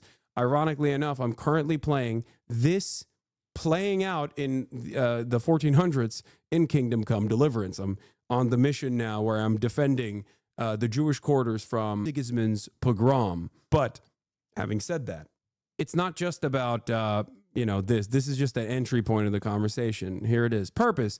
Named after the historic Jewish heroine who saved the Jews from genocide in ancient Persia, Project Esther provides a blueprint to counter anti-Semitism in the United States to ensure security and prosperity for all Americans. Tatslinkov, is this more enlightening for you? Are you learning things? Did you already check out after you said, do you have facts on the matter? Introduction. Anti-Semitism in the United States and America is alive and spreading. Hamas, October 7, blah, blah, blah, blah, blah. Current situation. The HSN's strategic purpose inside the United States is to generate internal political pressure to compel the United States government to change its long-standing policy of support for Israel. Within the United States, the HSN, which they're calling the Hamas Support Network, receives the indispensable support of a vast network of activists and funders with much more ambitious, insidious goals, the destruction of capitalism and democracy. As their ends align, the HSN, Hamas Support Network, and nihilist supporters indoctrinate the gullible into supporting Hamas and hating Israel to create the street mayhem that serves their ends. This network is nominally American, but benefits from the support of training America's overseas enemies. Its members hope to achieve their goals by taking advantage of our open society, corrupting our education system, leveraging American media, co-opting the federal government, and relying on the American Jewish community's complacency. Is this even sourced? Yeah, the source of this Heritage.org paper is the hallucinations of a madman or a collection of madmen. That's the source of it. The mission statement: the National Task Force to Combat Anti-Semitism leads a coalition to dismantle the infrastructure that sustains the Hamas Support Network and associated movements, anti-Semitic violence in the United States of America within 12 to 24 months to restore equal protection under the law for all Americans. In the process, they dismantle free speech and due process and show America that they can do whatever the fuck they want, and it will expand on top of anti-Semitism. It will not just be anti-Semitism that they're combating. They will combat anti-Christian behavior. They will also combat anti-white behavior. Trump administration has already signaled that they were going to do that as well. Vision intent. Our intent is to organize and guide all willing and able partners. Anne yemek geldi bu arada, getirir misin? Oh, she can't hear me. Hold on, I gotta grab my food. Our intent is to organize and guide all willing and able partners in a coordinated effort that employs all available resources to combat the scourge of anti-Semitism in the United States. Here's Axios covering Project Esther. What?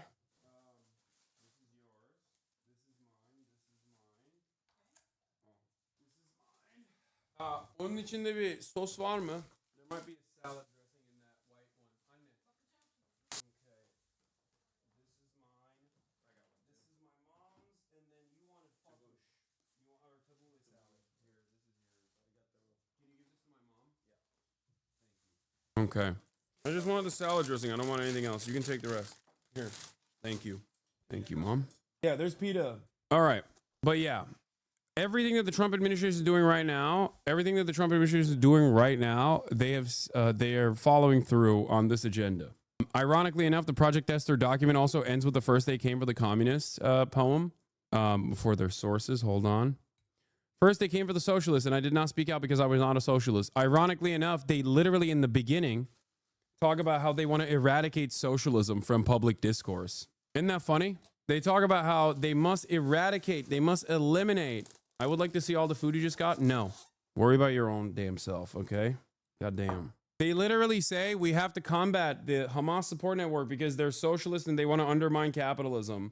And we have to go after these like scary people.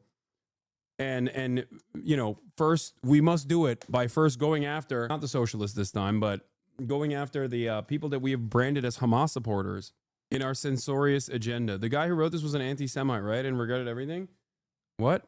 Martin Niemöller? I'm not talking about Martin Niemöller. Martin Niemöller was I think it was what is it, like a Lutheran or Protestant, whatever. He was a fucking German priest at the time. And he talked about how it was dangerous for him not to give a shit about anti-Semitism, and originally supported the Nazis, and then realized, they eventually came for me as well. Yeah, he was like a right-wing priest who didn't give a shit about the growth of the Nazi movement, only to realize far too late that the Nazis would eventually come for him. Martin Niemöller, I think, is a great analog for many otherwise progressive, but still liberal Zionist Jews in this country. And I think it'll be, and not just liberal Zionist Jews, liberal Zionists in general. It will be far too late by the time they recognize that they're cooked. Anyway, just some of my sources and some of my thoughts. Insane shit. Turkey, it's been 10 days since Istanbul's opposition. Let's talk about Turkey and the protest movement in Turkey. Malu was initially detained, sparking nationwide protests. This is a scene this Saturday, a massive rally taking place. Since Imam Malu's original detention, there's been a crackdown on dissent, police raiding homes. Nearly 2,000 people have been arrested. That repressive response has been sharply condemned by human rights groups as well as political leaders abroad. Protests underway this Saturday. Let's speak to our correspondent, Jasper Mortimer, standing by in Ankara. That's you, Jasper. Just a quick question for you. How are the protests going this Saturday? Well, they've gone peacefully so far, and it has been a massive rally. According to the main speaker, the official leader of the opposition, Özgür Özel, there were 2.2 million people there in Maltepe, a district of Istanbul on the shores of the Marmara Sea. Behind the speaker's podium, you can see the ships at anchor in the Marmara Sea. On Monday, President Recep Tayyip Erdogan predicted that the opposition protests would fizzle out. But I think from the size of today's demonstration, the opposition has proved that wrong. During his speech, Özgür Özel said things like, let's show Ekrem İmamoğlu, the mayor of Istanbul, who's now in prison, and the dictator, President Recep Tayyip Erdogan, how numerous we are. He also said that in the coming presidential elections, the opposition wants a brave opponent. And by that, he means that President Erdogan is a coward for arresting İmamoğlu and putting him in prison so as to reduce his chances in the election. Then a third thing he said is, those who resist the coup makers defend democracy and the future. Towards the end of his address, just before I had to come here, he accused state television and the most popular private channels, NTV and CNN Turk, of This is not an accusation, it's just facts, by the way. betraying Turks. And he said, here, as I'm speaking to you now, NTV is showing a weather forecast. And I changed to the NTV channel, and Özgür Özel was right. There was a weather forecast. A few minutes later, NTV began its news report, and Ekrem İmamoğlu was item number 4. And NTV did not show anything about this crowd. Instead, it showed pictures of protesters in the earlier protests this week of being arrested and frog-marched into jail. And the commentary was talking about how protesters will get sentenced from anything like 3 months in jail to a year in jail. In other words, it was making the point that to demonstrate against the government is a dangerous business. But it was not showing the massive demonstration going on today. I changed to CNN Turk, and again, the opposition politics was low down on the news agenda, but it was not showing the demonstration. Now, as a Turkish journalist, I can tell you, I find this shameful reporting. All right, Jasper, thank you very much. Jasper Mortimer reporting from Ankara. And Doğru da heyecanlanıyorum. Ben biz korkmuyoruz. Now we got fucking the same shit that you guys do all the time in English. Now we got fucking Turkish chatters doing too. Pissing me off. What is the number one troll in this fucking chat? Oh, did you cover this? Can you please cover this? This motherfucker's doing it in Turkish now. I swear to God, bro. All of your brains are rotted. Pissing me off. God damn it. All chatters are brothers, it's true. They're bastards too, though.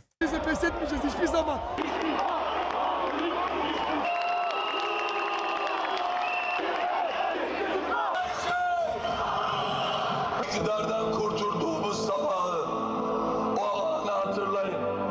Özgürlüğün, eşitliğin, dayanışma hep birlikte kavuşturacağız.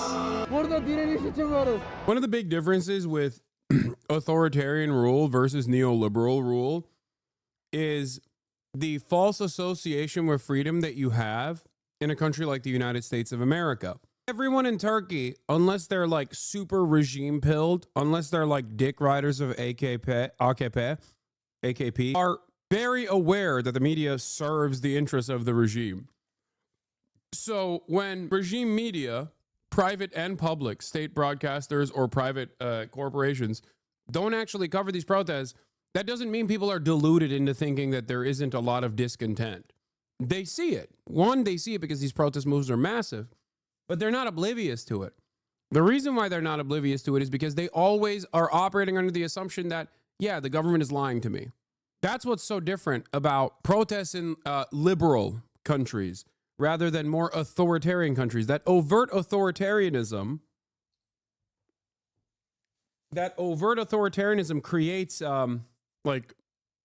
creates natural skepticism where you are you're automatically under the assumption that like these guys are going to lie to us, these guys are going to brutalize us, these guys are going to fuck us over regardless. And I would say the same thing about even a country like China. Remember when I told you that in a country like China, people by and large keep their heads down because they feel like the government has their back.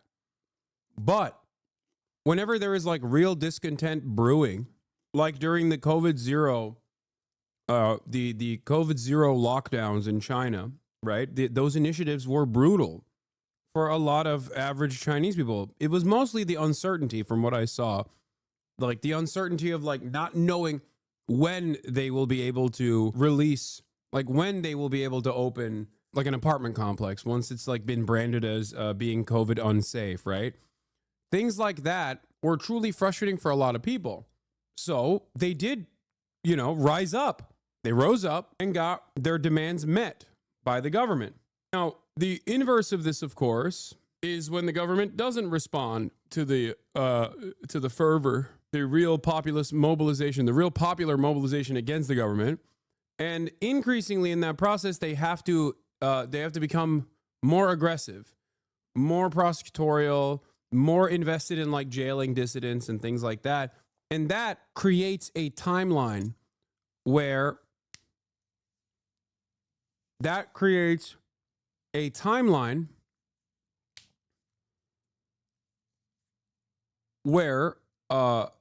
government can only continue the pressure for so long, it will inevitably collapse.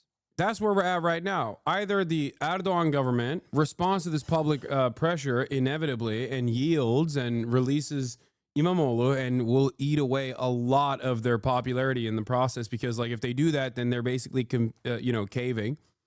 The reason this is happening is because of the Mossad. A lot of Turkish people believe so, and don't forget that half of Istanbul owned by Jewish people. Hell yeah, we got fucking a Turkish Mossad guy. Yeah, no, totally, dude. Yeah, Recep Tayyip Erdogan is too aggressive a foe of Israel. That's why they want to overthrow him. Yeah. Mossad made Recep Tayyip Erdogan arrest his popular opposition after 22 fucking years of being in power. Mossad did hyperinflation. Get the fuck out of here. That's so funny. I wonder, that chatter said Istanbul with an E. So I wonder if it's like a Turkish hog or one of these like weird Arab dudes who like Erdogan because they actually believe the marketing and think that Erdogan is actually an enemy of Israel. Because if you think that if you think that like Erdogan is an enemy to the state of Israel, you are fucking so dumb. Erdogan basically packed up Syria at the behest of Israel and the United States of America, Israel's most important ally. Erdogan never stopped trade with Israel, despite aesthetically claiming to be against Israel and antagonistic to Israel, and even doing a boycott on Israel. Just because pro-Israeli accounts on Twitter are too stupid to recognize that doesn't mean that it isn't the case.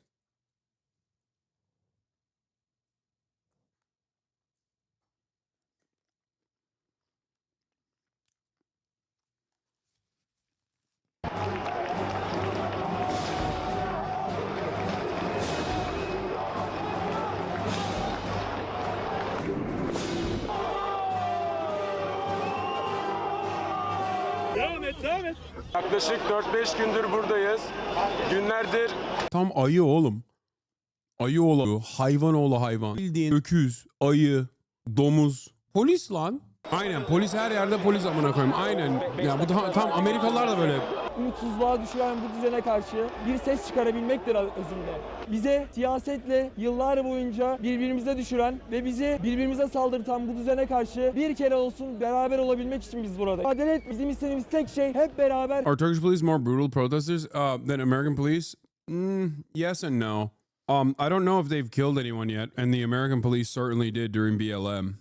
So, in a way, they are way more...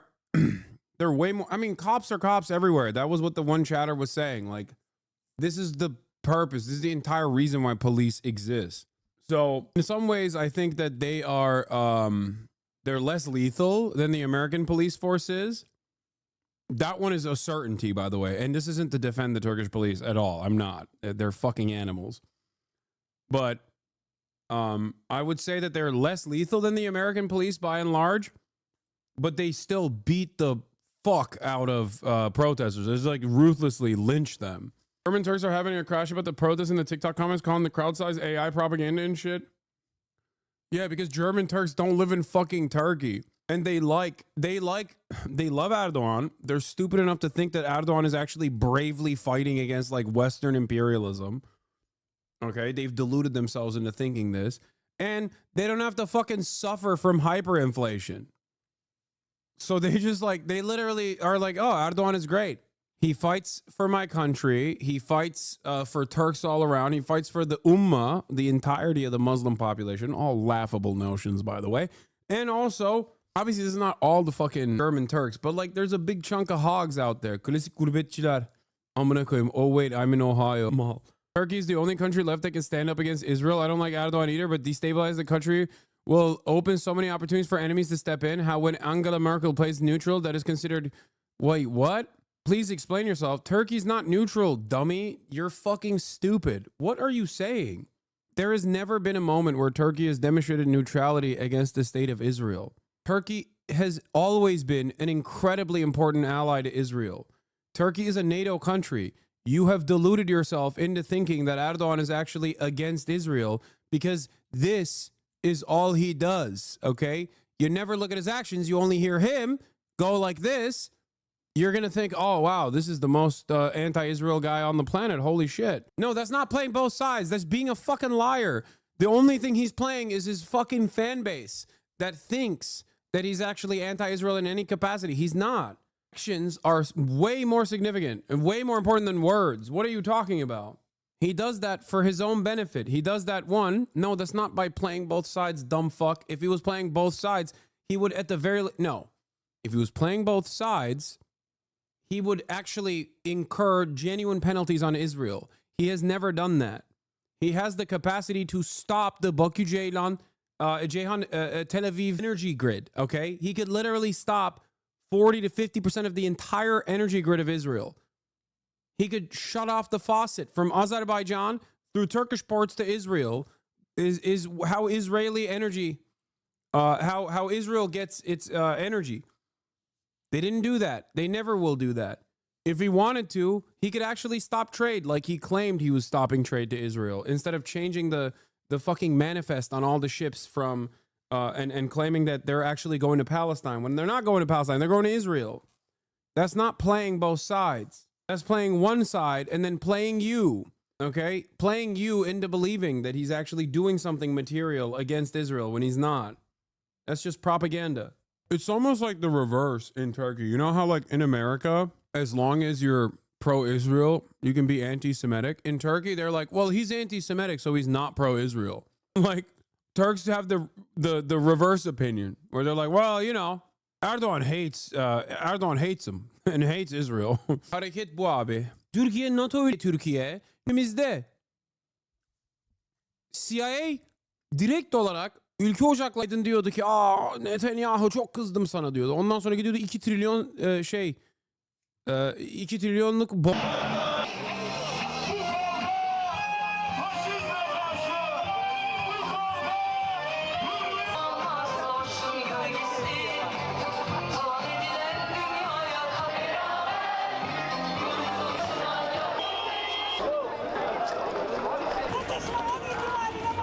I don't think they're listening, bro. One good thing about these instances is the ACAP movement has really grown in Turkey. I see everyone, including my friends, shitting on cops. There's a lot of ACAP 1312 graffiti all over the place. I counted like 18 a few days ago on a walk. Yeah. Emir kuluyuz biz diyorlar. They're saying they're following orders. They're a slave to their orders. That's what they're saying when they ask the cops directly.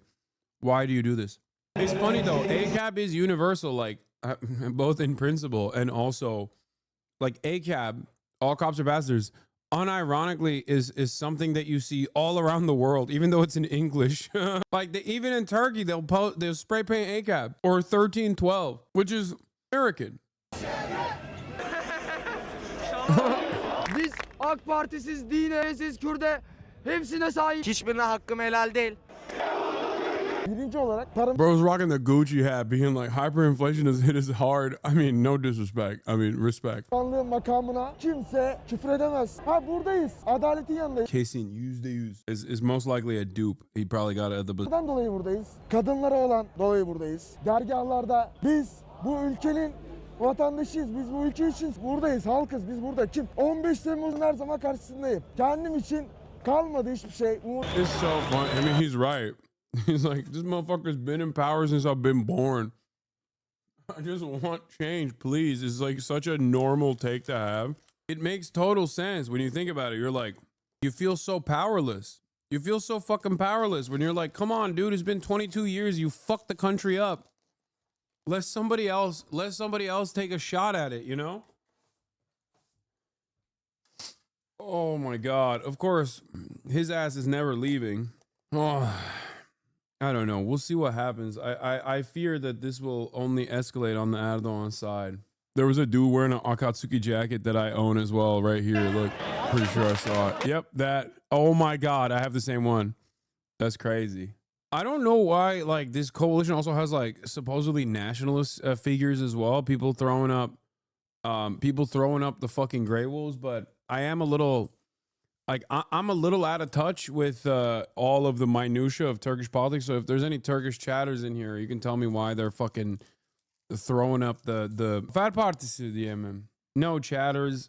So there's two different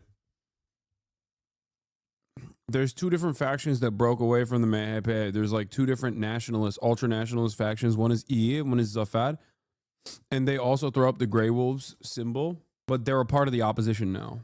Yeah, or I guess Zafer is like the victory party instead of İyi. Bayağı bildiğin adam diyor ki abi herkes yapıyor. Yani hani millet hani Elon Musk attığı şey. I'm terrified of like the new growing movement within Turkey. Even a part of the opposition amongst the youth is not like a liberal take or a socialist one, which would be far more preferable, but instead is like kind of fascist. Not even kind of.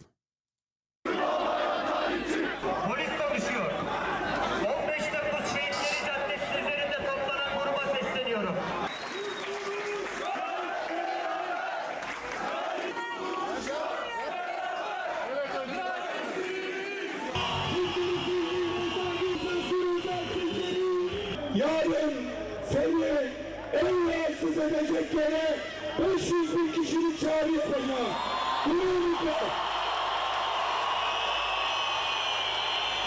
Diğer illere nakiller planlanıyor. Bir iktidar düşünün ki 2025 yılında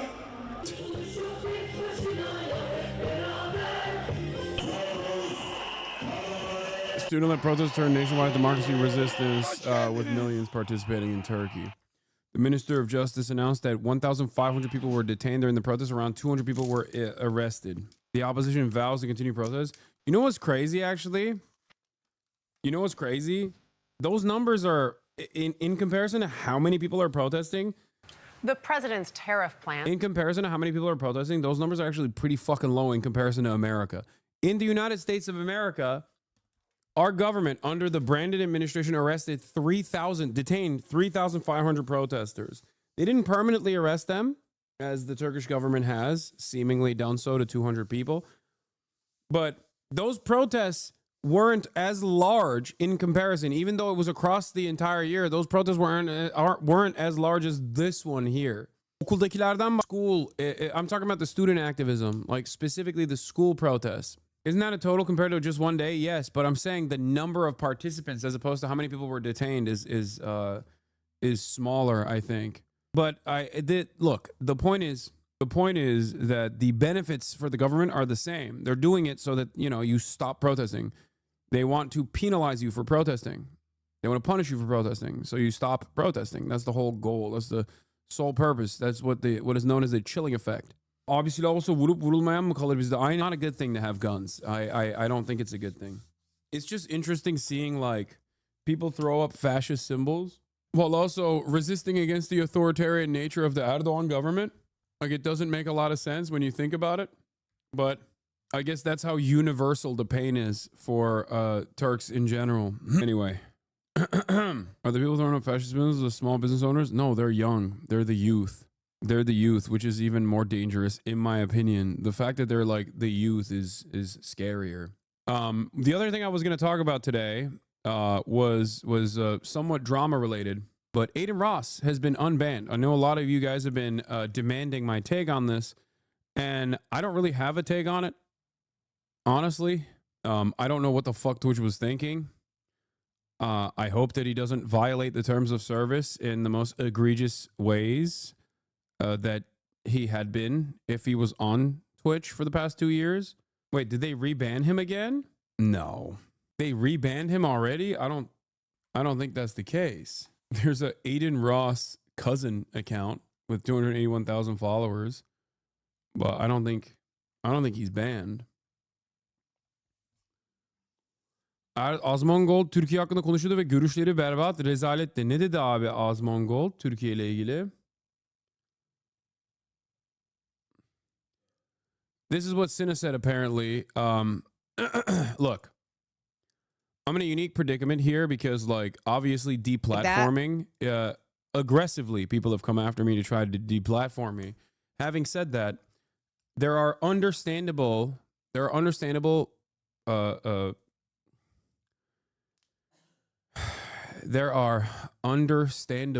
enforcement decisions that platforms need to take. If you're fucking constantly having Nazis on your platform, it's like not just clown behavior. That's something that, like, obviously no one wants to have on their fucking platform with the exception of Kick. Okay? And considering that he was still doing that trolling up until recently, I don't think that he is, like, genuinely changed. I love a positive story. I love a story about someone who goes, you know what? I fucked up. I'm reformed. It's going to take a long time for someone like myself. Not that it matters, clearly. It's not like Twitch fucking comes to me with these decisions, But at a time when the right-wing media landscape is so dominant everywhere, and we have incredibly right-wing content creators in general popping off on Twitch to begin with, the very fact that, Twitch is making this decision is a statement in and of itself. I love reform. I love a story of reform. I tried to stop Adin Ross from going down this fucking incredibly right-wing rabbit hole that he went down to the best of my ability. But post Andrew Tate, it was over. It was never happening. But I mean, he's done virtually every bad decision you can take. He's done all of that. I mean, he recently had Andrew Tate he paid him money to be on his platform on Kick. And I mean, he's done a metric ton of awful shit. And there's not really much I can say or do about this process. I would want, I hope that he is more limited. I hope that he is limited in what he can and can't say now that he's on. Now that he's on Twitch, maybe that's the silver lining. Maybe I'm just like desperately looking for a silver lining here because I just can't comprehend why a company that ostensibly cared about what kind of content is allowed on the platform would make a decision like this. He's probably going to do safe streams on Twitch and be edgy on Kick. Yeah, but even then, that just... Do you not think this was going to happen? You act like there isn't a rightward shift. No, I see that. No, I do see that. Look, people will say, Hasan, you're biased. Hasan, you're woke. Hasan, you're gay. Whatever the fuck, okay? I just don't want other content creators to get fucking destroyed by this kind of toxic behavior. Okay? That's it. Like, even beyond the Adolf Hitler associations, okay? I think outside of like being woke, there's an environment of toxicity associated with these guys that are like serial harassers, serial doxers, incredibly toxic. And it completely rips apart the remaining semblance of community that Twitch has had as opposed to other platforms like YouTube. The Adin Ross community was huge, but has also changed as people like the FaZe Boys have grown, as they all came from the same community, but they have different viewers and stances now. It's whether Adin wants to entertain a Jason viewer or just edgy bullshit. Yeah, that's what I worry about, though, because it's so alluring to be edgy because it's like the most, like bottom of the barrel content. It's so hacky. You have two directions that you can go in. You can be a positive force and try not to be like as racist as you once were. Or you can just be unshackled and unrestricted and be as fucking racist as possible. Like, there's different directions you can go towards. And I fear that a lot of, especially young content creators, are very malleable, and they'll see the growth and they'll lean into that. They'll lean into that easy content, easy slop, you know? Because every time you go and collab with any of them, most of their chat hates you. I don't even think that's true. That's not true either. How? They don't push their views onto their viewers? What do you mean? Their viewers have these views. Why do we not just shit on these people like 100 at all times? I don't get the streamer universe where everyone is kind of charitable to each other. The stakes are so low no matter what. Because we're fucking powerless, dumb fuck. Do you not see this? Do you not understand? That's why it's laughable when other content creators will be like, Hasan controls Twitch. He controls Twitch. He dominates Twitch. Twitch runs on his opinions. Like, clearly not. Okay. Like, I think that there was a time and place when people would just be like, okay, if you're espousing neo-Nazi views, if you're espousing like Holocaust revisionism, you're done. You're out. And it was good. It was a good moment while it lasted. I think that's a pretty decent standard to set. Okay. But then even beyond that, I think that there is a big disagree. There's a big difference in not having a say on whether or not he's unbanned and openly saying, I don't know, maybe he changed, good luck. Yeah, I think these are people that just don't want the endless torrent of fucking hate coming their way. Doxing, swatting, shit like that. Because let's be fucking real. Adin Ross entertained that for years. He actually... He literally fucking, he hyped it up. He loved that shit 100%, and he got rewarded for it. And he never actually turned around and said, yeah, maybe this is not the way to go. Hasan, I like your mansion. Thanks, man. And Ross literally said he would give $1 million in cryptocurrency to anyone who finds fucking dirt on me. Like, that's the type of shit he was doing. And that was not that long. It was a couple months ago. And that was because he was mad at me for recognizing that he was violating FEC laws on a stream that was viewed by hundreds of thousands, if not millions of fucking people, where in broad daylight, he offered Donald Trump a watch that was infinitely higher than the individual campaign contribution that you can engage with. Like, that was him doing that. Me calling that out is not the reason why the FEC saw it. The FEC saw it because you did it on your stream. Yeah, it wasn't even dirt. He didn't even offer $1 million in cryptocurrency, which is fucking bullshit to begin with. He said it for someone who could find dirt on me being a sex criminal. He was begging to God. Here it is. Oh my God, Hasan, I cannot wait for that. Bro, I'm like, this is insane, dude. This is insane behavior. Yo, I'm praying to God your shit leaks this year. I will pay $1 million. Whoever finds the shit on him, $1 million. Swear to God, locked.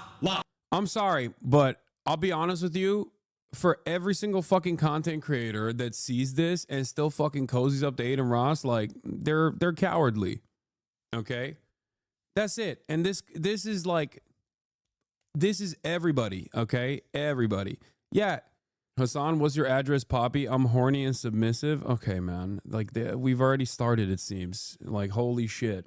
Everyone sees him as like a pioneer in the space.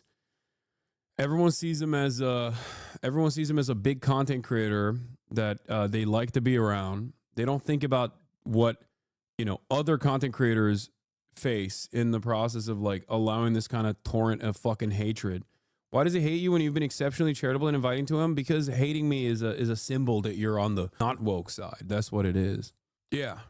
So I feel like this type of behavior at a certain point was like checked by our social boundaries. You know, it's really fucked up. I'm praying, bro. Alan, I know. Yeah. The issue is these dudes say so much bullshit that move on and repeat and doesn't get enough coverage. XQ goes, yeah, that's too edgy to racist shit, Asman and Adan says, and then spends 1 week talking about Hasan. Exactly. It's all of these other content creators that also, you know, that are apolitical or whatever the fuck, that also lean on that, where it's like, those are the dudes that like the XQs and the Asman goals of the world will be like, yeah, this is free speech. Yeah, based, you know. Or every now and then when they push it too far, we'll go, oh, that's too edgy. But then they move on. But then they spend a week and a half talking about like me saying cracker or something. You know what I mean? Like, that is the environment that we have all played a role in cultivating at this point. And it's not one that is nice. You know? It's not one that's positive. It's not one that is nice. It's one that is so fucking unimaginably toxic that it actually harms the very same Twitch streamers that like lean in on it and even recognize that it fucks them over too, but they're too cowardly to fucking put their face and name out there. They just want to be an asshole without any accountability whatsoever. And they think that this is a decent freedom, even if it like inevitably blows up in their own faces. Because like every streamer gets fucking doxxed and swatted and have to deal with like psychos and stalkers and shit like that. But then when you turn around and like lean into a streamer that is pushing their fans to engage in this sort of behavior, you're basically saying like, no, this is permissible, this is allowed, this is good. So the problem is not just about political opinions and whatnot, even though that in and of itself is like really fucked up, you know? What is this in a clip? I don't know. People are saying, sadly, people can change. You know what I mean? Hopefully, like, he doesn't keep baiting, the white supremacists, everything like that. I think people can change. You know what I mean? I think he did shitty stuff before. Hopefully he changes. If he doesn't, then I'm sure Twitch will deal with it. You know what I mean? But hopefully he does. I don't think that half the stuff he does, would be allowed on Twitch anyway. So, kind of is what it is. It's one of those things. No, this is wrong, by the way. The assumption that like, is Twitch brain dead? Here's the least tame thing I could find. Here's the least tame thing I could find. You know how much more shit there is that journalists are going to write about? They're not going to do it. The media is completely, has completely fucking stopped reporting on this stuff. They don't give a shit. There aren't that many right-wing trackers to begin with. But I mean, think about it.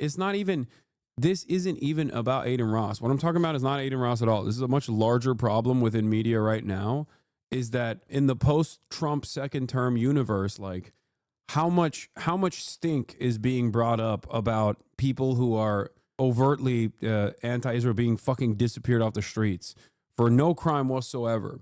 Like, there's a reason. There's very little motion on this. Yeah. Asmongold, when Adin Ross is unbanned, Twitch only cares about feedback and advertisers. Asmongold, when Hasan is unbanned, incoherently ramble. Okay, They don't care about bans. They only care about feedback and advertisers. So if they can keep somebody unbanned and not lose advertisers, then they'll do it. I mean, he's not wrong about this take, by the way. He is. He is right about this. That's the only thing that matters. So yeah, that's it. My point is they have no consistency or principle. No, they don't. The only consistency or principle they have is doing whatever the public wants in a way that's beneficial for themselves. Yeah, I mean, he's not incorrect about this assessment, and he's basically saying that, like, Twitch makes this calculated decision to unban Adin Ross because they don't think that, like, no matter how fucking toxic Adin Ross is, or no matter what he has done in the recent past, it's a different universe now. Like, culturally, we're in the post-woke era where any expression of toxicity, any expression of right-wing sentiment, any expression of saying, like, fuck woke people is not gonna, especially by institutions, is not going to cause a lot of harm. So yeah. Yeah, they're looking at the situation with Adin Ross and saying, like, yeah, he's no longer as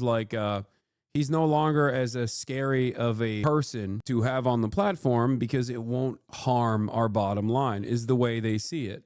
I think that's what it is. Yeah, I mean, guys, Donald Trump was on his fucking broadcast. That's a legitimizing factor, you know? But didn't you bring on a guy that was a terrorist? Isn't that toxic? No, I did not. I did not bring on a guy that was a terrorist. You're stupid enough into thinking or believing that that person is a terrorist. He's not. Also, from this administration's perspective, I'm a fucking terrorist. That's the entire point that we're having right now. The point of conversation is that, like, administrations have the capacity to change the way people view others. Yes, if you fucking vandalize a Tesla, you're now considered a terrorist. The fuck are you talking about? That doesn't mean anything.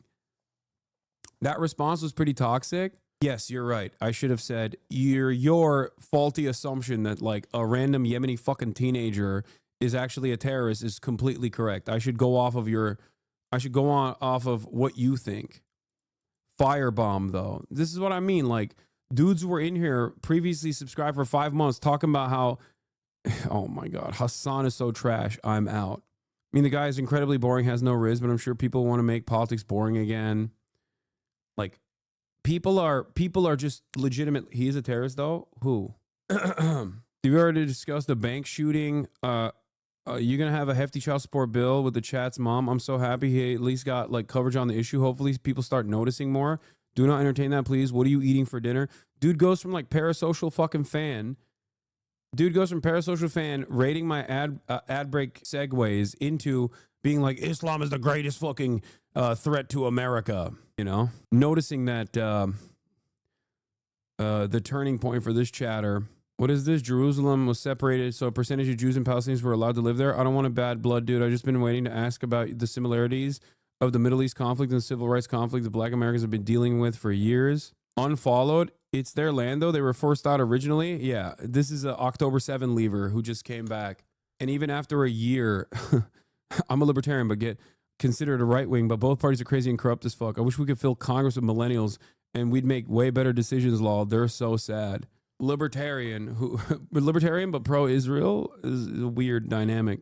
Libertarian Israel defender whose brain broke after October 7 and a fucking year and a half into this, he's still maintaining that same position. That's crazy.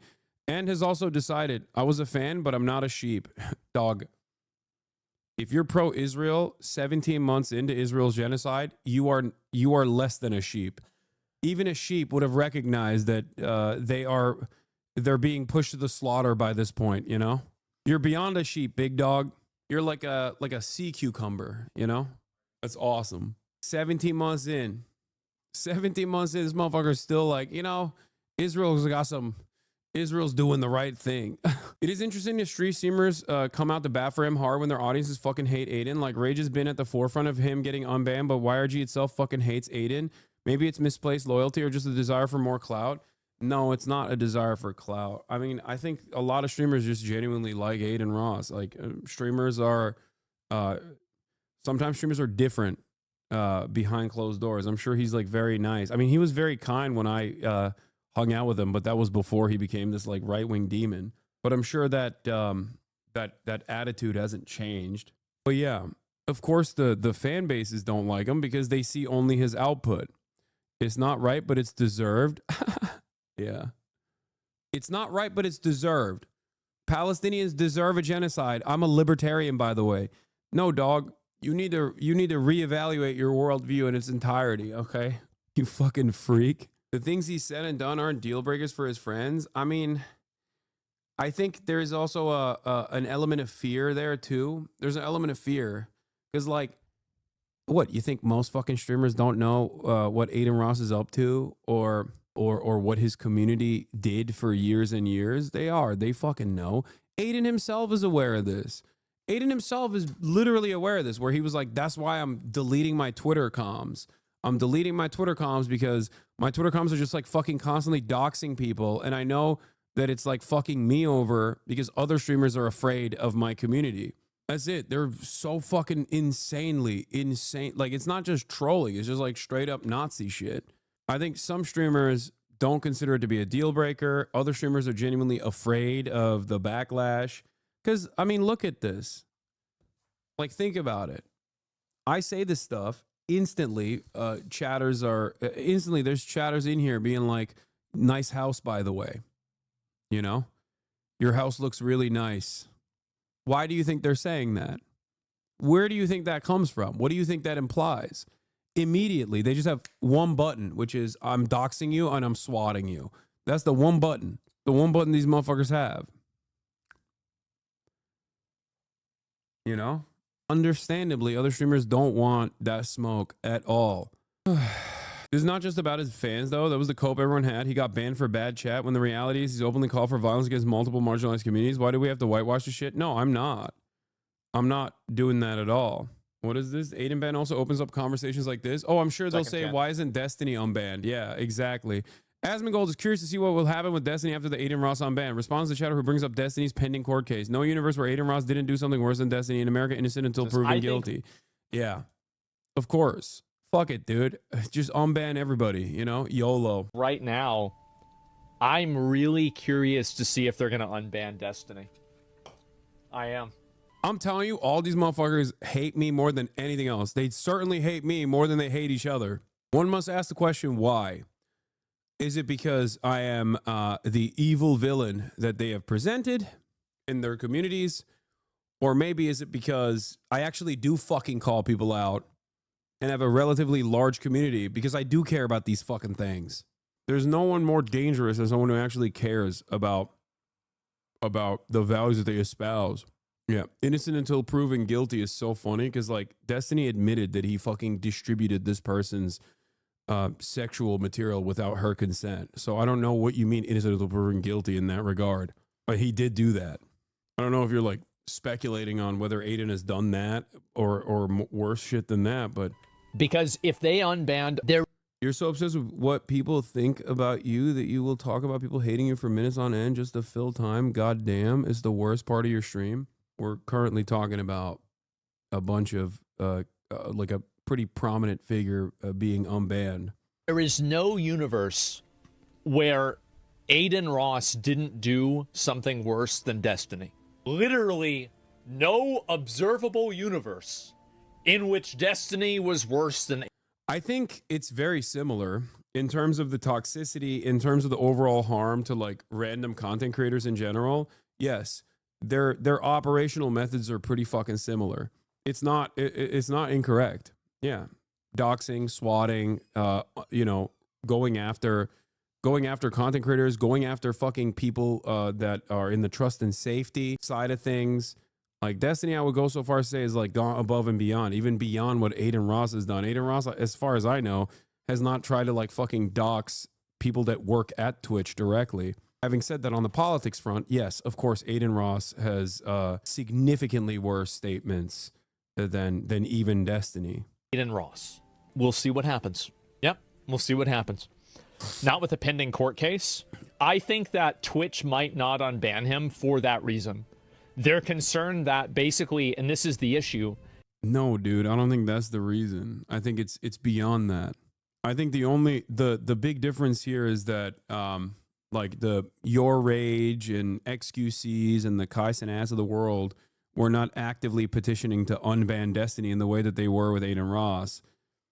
There's also an environment of normalizing Adin Ross's politics right now that's happening all around. Asmongold himself reflects, maybe not to the same overt degree of like having Nick Fuentes on his fucking stream or whatever, but like there's certainly a association with right-wing politics that is no longer seen as like harmful or toxic.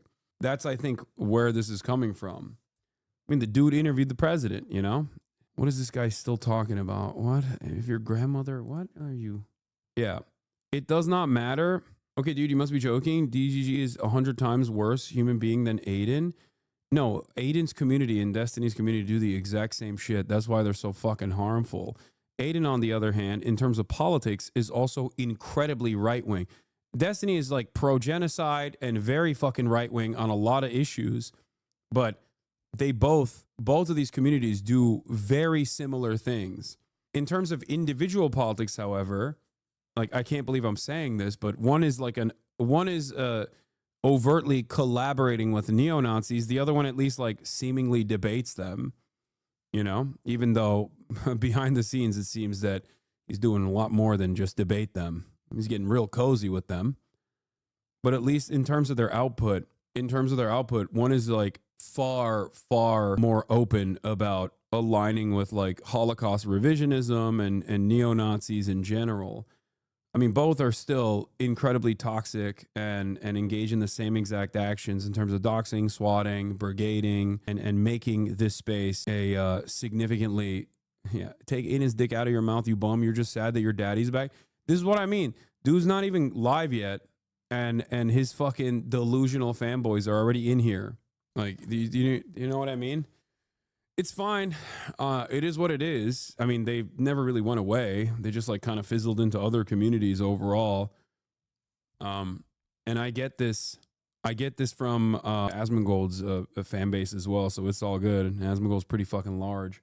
So it is what it is. But yeah, I guess maybe, hopefully, fingers crossed, the silver lining of this is that he won't be as toxic and as awful, because he will most likely get banned again. Did Twitch state why they unbanned him? I don't know. I have no idea what they were doing. Yes, I'm gonna just talk about it real quick, bro. Adin got unbanned, okay? And my the face comms is going crazy right now, bro. I'm seeing it. I'm seeing it. Do you think he deserves a chance to change? Yes, dude. Everybody deserves a chance to change. It's just a matter of like if it's real or not. You know what I mean? Why the fuck would I care if he was like a positive force? If he was like, hey man, as a Jewish guy, I literally thought, the neo-Nazi shit is not cool. And it's actually kind of fucked up that I align myself with these dudes who are, overt anti-Semites and saying a whole bunch of nonsense. Right. And I've learned my lesson. I'm just going to do like fun content. I don't give a fuck if he does that. Great. Awesome. I would love that. My fear is that he has not changed, and he won't, as a matter of fact. He collabed with like Andrew Tate last week. All around the world, we're looking at like why the youth are so right-wing. And then, we just normalize this kind of fucking behavior. It sucks. But I do want him to change. I do want him to be a positive force, 100%. Why the fuck wouldn't I? It's infinitely easier. So you can say whatever you want, but he can't. Who are you to filter what's okay and what isn't? First of all, I can't say whatever I want. I get banned for even people misunderstanding what the fuck I'm saying on a regular basis. And secondly, bro hates Andrew. That's comedy. Dog, Andrew Tate has already a second court case opening up against him in California, because after he came to fucking the United States of America, he still pulled up the same shit, it seems, that he was doing that initially landed him in Free Palestine. This dude is hitting me with a fucking like triple punch. Like I'm so, you can say Free Palestine without being like, I think the greatest authority on this is a fucking sex trafficker. Like, who's brutalizing women. Ay, ay, ay. And I just want to say this, bro. Okay? Listen. Oh, wait. The comms have been going apeshit, bro. All right? Hashtag fence sitter. Bro, I'm not going to fence it. I'm going to say exactly my opinion, bro. And Davis, you keep getting on my dick. Bro, me personally, me and Adan never had a problem, bro. Me and his comm, though, it's still AR loyals. They're weird, bro. I'm not going to lie. They're still weird to me. Yeah, Adan's fan base is fucking so insanely toxic, and everybody fucking knows it, by the way. Everybody knows it. Make no mistake. From your rage to all the phase boys, like every single person knows this shit, okay? Through and through. That's the reason why he had to delete his Twitter comms in general to say, like, I'm turning over a new leaf. But I think a lot of people don't understand that, like, he developed this community off of the shit that he was saying and doing. It's not like these guys, randomly encountered him and were like, this is awesome.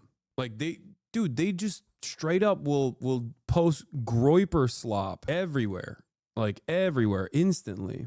Another big creator is putting you in the crosshairs. To all the AI artists in my DMs. Okay, stop. I don't want to pull BB No Money into this conversation right now. How in the hell he has a fan base? You got to be brainless. Yes, dude. There's a lot of people who are. And no, I don't think that XQC is avoiding Adin Ross. I think XQC wanted him to be unbanned. They said that over and over again. What are you talking about? Yeah. But he did a good thing in deleting his comment, bro. So because I did get doxxed by the AR loyals, bro. Pizzas was sent to my box house for however long. You know what I mean? But me and Adan personally, I had no problem with Adan ever, bro. So stop painting the narrative that we are fucking beefing, bro. That's not a real thing. Okay? So chill out with the fuck Adans, all right? I've always, as y'all know, I feel like it started as a bit, then ran a bit far too long, and now he actually believes it. Dude, if you expect any content creator to come out and actively say what I'm saying right now, you're fucking delusional. At most, the expectation will be silence, okay? That's it. Nobody wants that smoke. They don't want it. They're worried about getting fucking dominated. That's it. I don't think you guys understand. You guys are like, I'm thinking about the damage overall of this sort of behavior getting normalized and shit, but like, there's a reason why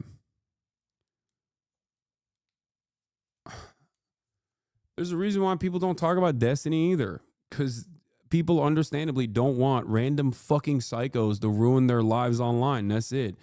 These guys, they put crosshairs on a person and will use their audience through and through to fucking individually ruin their lives. They'll be in here all day, every day, waiting for a clippable moment, posted on a million different blue check mark accounts on Twitter, pump that shit into fucking oblivion, ether people that way.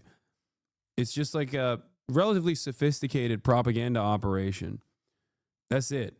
And these guys are rabid. They're anonymous. It doesn't matter. Most people don't want the smoke. And even if people gently say something along the lines of like, I hope he's reformed, people will still go after them aggressively. But I do think it's like Twitch permanently banning people is always bad. You know what I mean? Even if you don't like a person, it's always bad, you know, as long as you can hopefully grow from it and change, that's what's better. Now, I do say that loosely, but like, you know, then there's streamers like fucking Johnny Somali that exist, and, you know, let's be real, let's keep him far the fuck away from Twitch. If their livelihoods didn't depend on him, more would probably speak out. No, it's not even clout. It's just their, you know, it's their safety. Please, for the love of God, like, you know, that's holy fuck, dude. Let's keep him far away. It's safety. What white supremacist stuff? Oh, some hostility I'm hearing. Hot topic employee opinion. This ain't about getting unbanned. It's about what he does now. And like Cinna said, if he slips back in the old patterns, which better have the spine to shut it down. Accountability doesn't end when the ban does. Cinna in this moment. Yeah. Twitch streaming ain't a human right, in my opinion. It's not. Look, I'm of two minds on this, obviously, because like, look, I can't be fucking advocating for heavy-handed censorship, at least in this time and in this place, okay? Because That is quite literally what virtually all of these fucking content creators have demanded from Twitch. Constantly being like, look at the inherent hypocrisy and, keeping Adan banned, but then keeping Hasan unbanned. Like, that's literally what fucking Sneeko is saying. Think about that. Everybody constantly talks about the hypocrisy. Why is it hypocritical? Because I have a position on political issues that they can manipulate into being far more radical. When I say, like, I don't think apartheid is appropriate, you know what I mean? I've always maintained a policy of not going after individual content creators or like unleashing my fucking audience upon them. Although this is a sizable fucking community. And yet every step of the fucking way, from the likes of Adin Ross and Sneeko and even the likes of Ethan Klein, for example, or Destiny, these guys have never stopped doing that. They just very openly were like, this guy fucking sucks, go after him aggressively. And sometimes even openly say that they want to, brigade other content creators. It is what it is. I will still maintain my principles regardless, but, I don't see anything beneficial from this unbanning happening. I think that it'll just like make Twitch an even more right-wing, more toxic area. I do hope, having said all that, I do hope that Adan has, I guess, learned some lessons and we'll see, I don't know, the direction that Speed has taken, right? That's why I like Speed so much, because I Show Speed could have turned out exactly like Adan. They are friends, and they were friends, and and he did do a lot of fucking like crazy shit when he was like 17, 16, right? But look at where he is now. Okay, look at where Kai is now. Same shit with Kai. He could have been an incredibly toxic content creator as well. He didn't. And then look at the success that they have seen as a consequence of not doing that. And it's not just about like, being inauthentic or whatever, because I don't think it's necessarily inauthentic to try to create a fucking environment and a space that is like otherwise hospitable to every single person. That's it. Stop denying reality. That fucker ain't changing, bro. What the fuck? I'm not saying that I think that is possible. I'm just saying that is my hope. Okay? Please understand the words that are coming out of my mouth. A lot of you in this fucking echo chamber hug box have developed certain opinions where you think that the environment online, not in the real world, but the environment online is infinitely, you assume that the environment is not as right-wing as it actually is. You're fucking delusional. Wake up. Okay? Wake the fuck up. Wake the fuck up. You're asleep, dude. You're oblivious. You're so locked in on the day-to-day awfulness of the Trump administration, but you are so delusional about like how fucking infested right-wing thinking is, especially online. You're wrong about that? Yeah, totally. I am. Yeah, it's not even censorship when these streamers actively threaten others in the space. It's like firing an employee of a company that actively harasses others in the workplace. Warranted. I agree. That's the way I see it as well. Yeah, you're saying Adan did a lot of bad stuff and he's toxic, but he had the president on a stream, and I'm pretty sure his team knew about Adan's past before Trump went on a stream. Exactly. That is what I'm saying. When you have the president on your stream, none of this shit matters. All this shit is normal now. Adin Ross calls up Nazi Nick Fuentes on Kick to ask about Day of Hate, a planned holiday to hate on Jews, and ask if he's planning on celebrating. I mean, this is like nothing. Oh, Jeff Wittick is here. Oh, okay. Hold on. I gotta figure out what to do with the fucking noise gate. Hey, what's good? About to get my shit chopped. Yeah. What's going on, buddy? Good to see you. Long ass time, dude. I know. Hold on. Let me do your hold on. Keep your jokes fucking, no, they can't hear you. Keep your jokes in. Keep your jokes in your. Yeah, I did. Hold on 1 second. I need to Are you gonna bang her? What? No. Okay, I'm glad that no one can hear what you're fucking Nobody saying. can hear anything? Okay, don't say anything. Stop. All right, here. Sorry I'm late. Turn around. No, it's all good. I forgot where you live. I was like trying to remember from memory. I was trying to find it. I was way off. It's all good. Don't So I worry try to about do it. Yeah. All right. I'm Okay. blind. This is the one mic we'll use for this. I brought disinfectant this time too. What is this? That's a hat for you. It's my merch. This is your merch? Yeah. It's Jeff's Barbershop, all American. It's gonna be. We're gonna make it great again. That's good. We're gonna make it great again, right, guys? Look, there's no branding on it. There's just a. Where's the what little- happened? You see that? You brought a different. That's all that's on there. You Jeff's brought a Barbershop. different guy instead of the micro Put it on penis. for once. Be a proud American. And this. Lot to be proud of. right And this. Jeff's Barbershop / Tana, the cleanest girl in the social media business. We have this now that's available. That's on why this motherfucker's Amazon. here, chat. Hawk is goddamn. Jeff'sBarbershop.com. Hawk is fucking product, dude. Elon, if you're watching, this shit will work great in your hair. I think we should partner up. I got ideas for shit. We're gonna make a hair loss product soon. There we go. Sit down. I need the hair loss product. I'm not gonna use this one. I'm gonna use a different chair. Shirtless? Where do you fucking find these hipsters, bro? Look at them. I just found this fucking They all look. They all. What's up, fam? How are you, man? Austin's here. Austin, nice to meet you. Jeff. Nice to meet you. Austin, pleasure. Got nice hair. Thank you. Well, what's left of it? I got you there. Yep. All right. What do you got? What do you got for me? I can't see shit. I thought I could just bring you the hat and we could call it even. All right. That's wear great. it. All right. Great. Haircut done. Done. Do you have like an assistant or something that I could? No. You actually don't have an assistant? No. At this? What do you need? You need to plug that in? Yeah. You got one. I'll have one of my goons do it. Yeah. Get one of your fucking goons. Get a surge cord. The fuck's this guy? What if I unplug stream? Because I want to get like a. No. It's shot above. Ryan. It's above. There's probably a better place to use above the. No. Above the desk. Give it to me. Give it to me. I got it.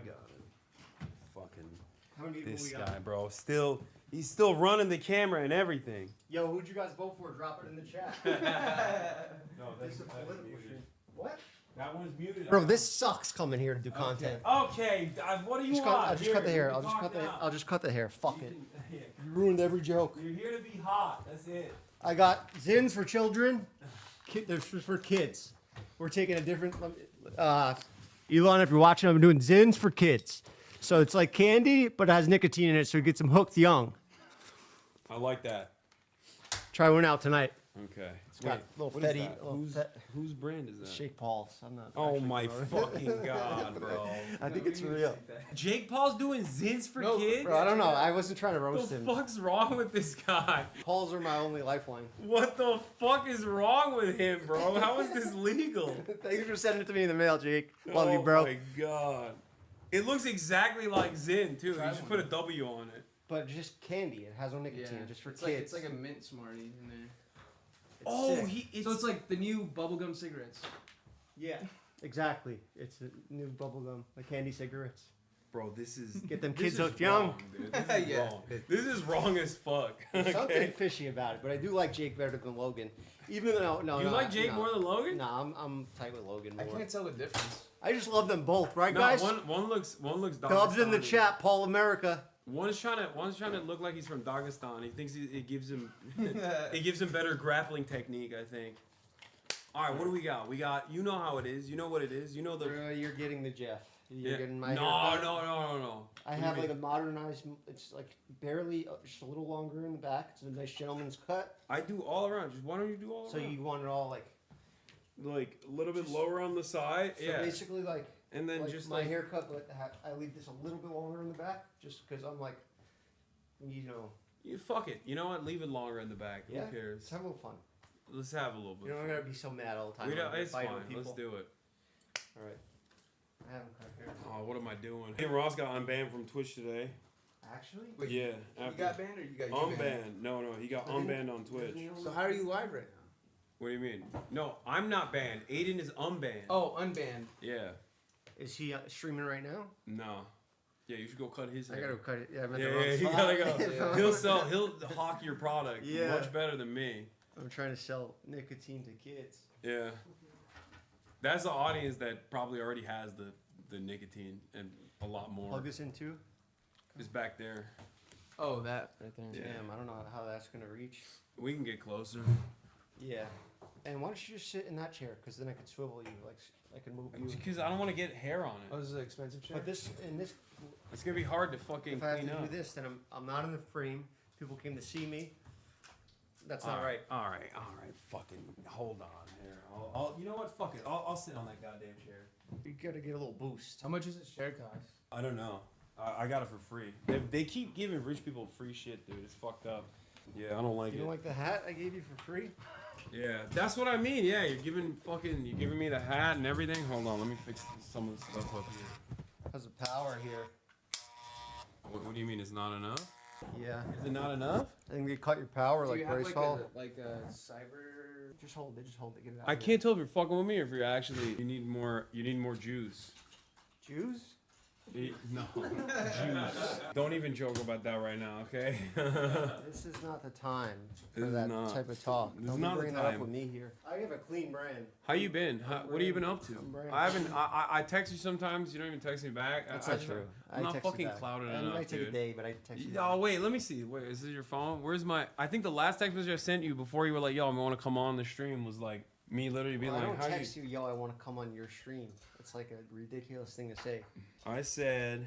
Oh, you have a bunch of the real ones here. Oh, okay. You did respond to me. I said, "Are you okay?" I don't even know why I said that. Yeah. What was Why that? did I say, "Are you Like okay?" Crashing out. I think it was some happened to you. Something always happens to you. You're always in some shit. Surgery, arrested. I haven't been arrested in like. No, but like this was a 6 couple months. months ago. Maybe you got rearrested or something. They should keep your ass in jail, honestly. What the fuck did I do? I don't you know. got all this shit you're starting with? I'm probably I gonna stay go in my to jail. house. I watch I'm White probably- Lotus. wait, hold on, let I me watch take this fucking White Lotus at night. Dude, That's what I do by myself with my like dog. Do you like the new season? Yeah, it's good. It's all right. She's like, you want to stay in Taiwan? I like the mom. She's Yeah. my favorite. All right, Horror where's the fucking cover? Anybody else watching White Lotus out there? Bro, you did not bring a fucking. Oh my god. He's got like a fucking. What is this? I guess you're gonna take your shirt off. I'm not Amazon. Take your shirt off. No, I'm not taking my shirt off. Get your views up. Do you want a No, trash I'm bag? too Let's fat, do the bro. trash bag? Ain't no way. You don't I have custom capes too, and I Yeah, never we do. fucking cape. You didn't bring a cape? At least I didn't forget this or my scissors, so you can still get a haircut. Yeah. Bro, hold on. What do we? I That's need. the least important thing that I. So we got two forgot. options: take your shirt off or a trash bag. I'm not taking my shirt off because then I have to fucking wash up. Like, Bro, that's I'm not even. I don't do this for a living. I know. Your ass. The fuck, call a real barber. I have to fucking try to squeeze out any penny I can over here on this channel. Say a message to Elon. What's been going on, guys? I heard he used a certain. It could be taken as a slur to certain people, but I don't know. Was he using a derogatory way? Yeah. Open up to me, guys. Tell me an update. Should I be collabing with him, or is this a brand risk? 1 for yes, 2 for no. 1 for yes, 2. This is a brand risk. Leave now. I can't even see. You're gonna get canceled. They said to me. Yup. No good. Bro, this shit's hard. You do this 7 hours a day? That shit's harder than a real job. Fuck, man. I'd rather be doing fucking construction right now. I'd rather be roofing. Are you setting up? I'm gonna do JeffFM as well. This guy, who canceled on you that you asked me to be on the No, podcast? I swear, I just didn't realize I had to do a podcast this week. Oh, that's why you asked me last second. You're like, Hasan will do it. He's fucking No, not because you're my busy. boy, and I know that no production, no planning. Oh, You he's can got just a bang out some streaming too. great content. That's true. I got a what? It's streaming. That's for nothing. It's for fucking complaining on a stream with no editing, no cool You shit. got a streaming for doing a cool documentary. You don't care. What the fuck? What are you doing? What's he doing? Hasan? Yeah. Oh, what are you doing? Bro just gives me 40,000 people and says entertain them. Entertain them. I'm sorry. No, I'll entertain them, but that's not my job. I'm here to cut his hair. They say don't acknowledge the chat, right? But I like talking to the chat. 30,000. 30,000. Guys, if you had to blow up one country in the world to save the whole world, what country would it be? You have to blow up at least one. I'm gonna get him banned for real. Say in a video game, in Minecraft. Okay, in Minecraft, Yeah. if you had to save, okay, everybody's banned, and he comes back and his career's done. We just break the shit. Bro's a fan. All right, I just want to fucking cut his hair and get out of here already. Cause no offense, you guys, you 30,000 people over here, we're gonna go do our show, which is JeffFM, which is way more important.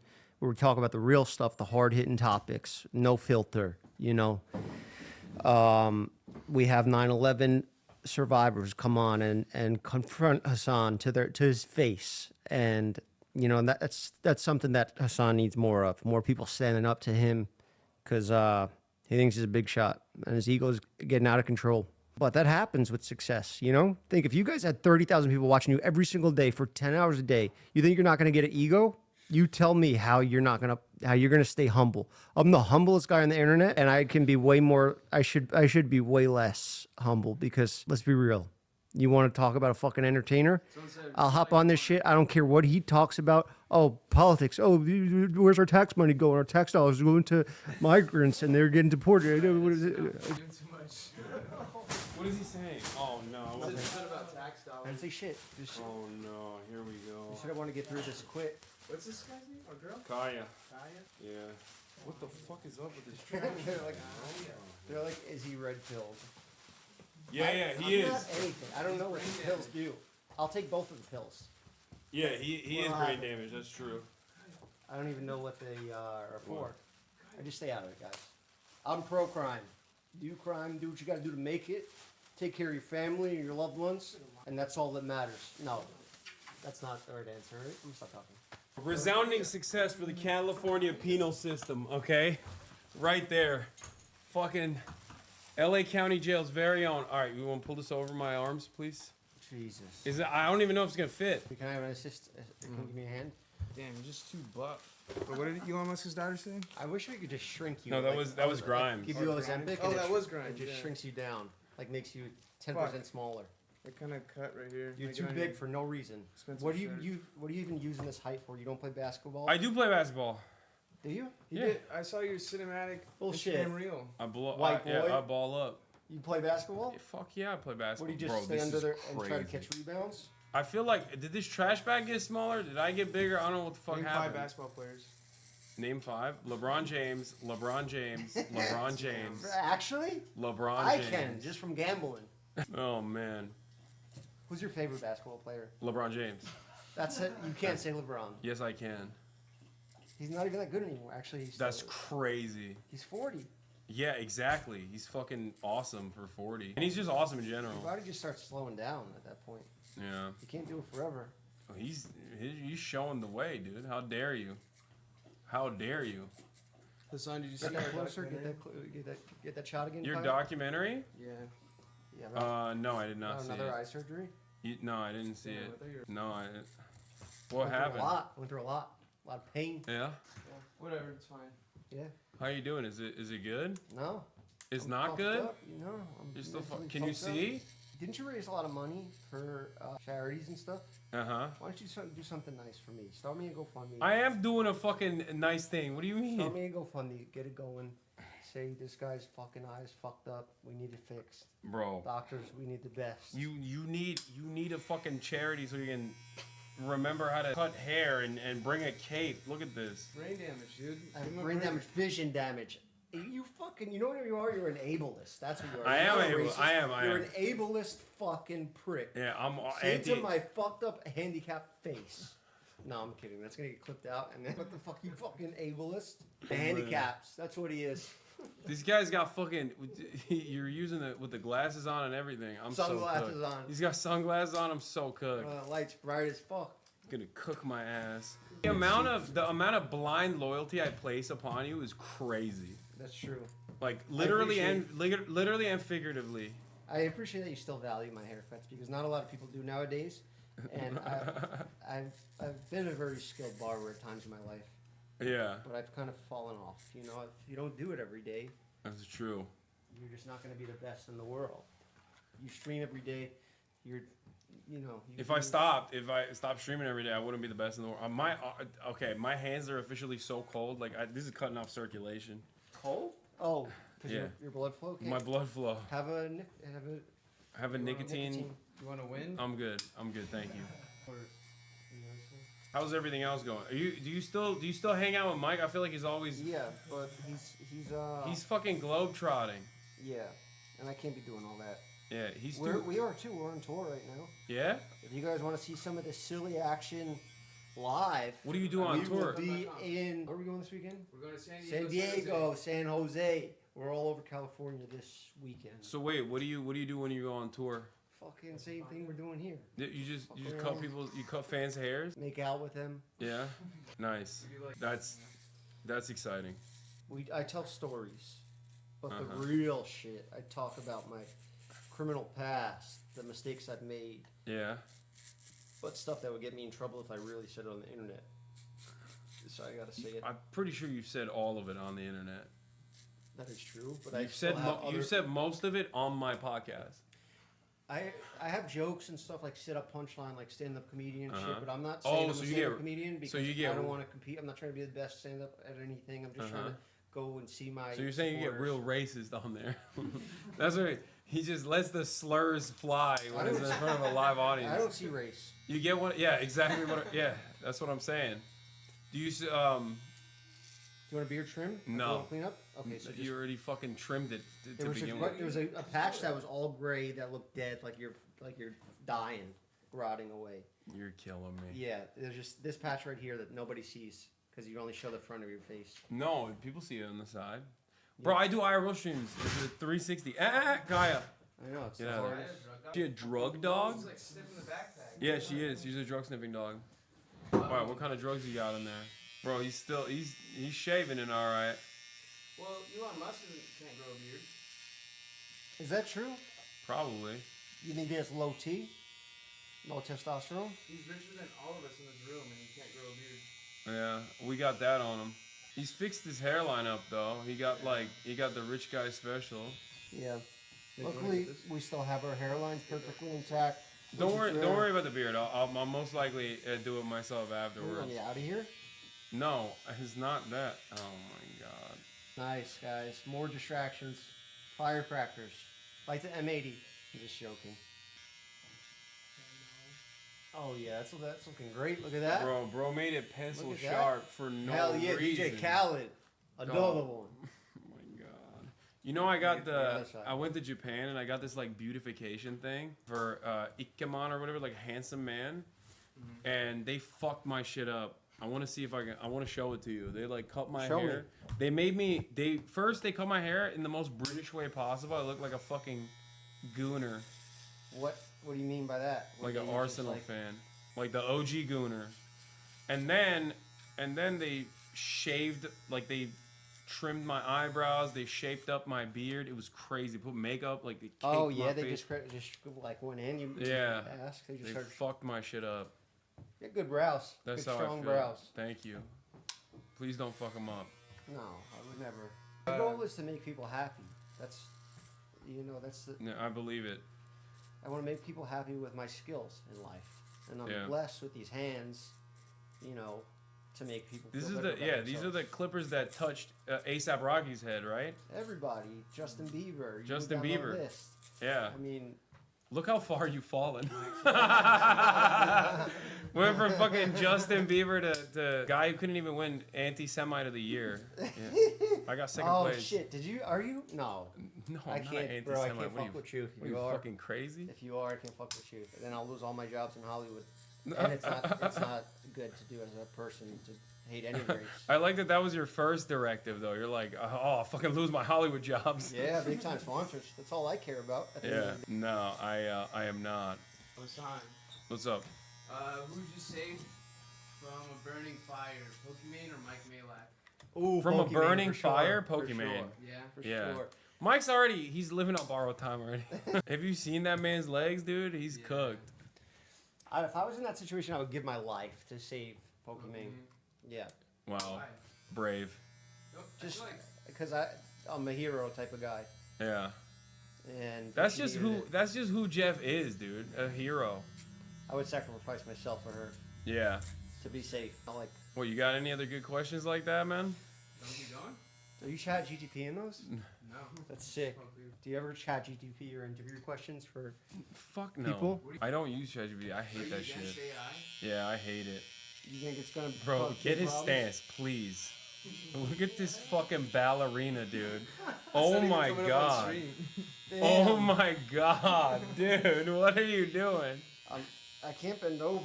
Oh, You're like shit. you're I'm like the slipping a little bit. you're like the naked barber. What I wish you the- guys could see this. But I'm pretty flexible. He's damn near doing a full split right now. It's crazy. You're dressed like you're gonna beat on someone for not paying their debts. That's what I'm gonna do after. You this. look like a fucking debt collector for the mafia. What do you do when somebody owes you money?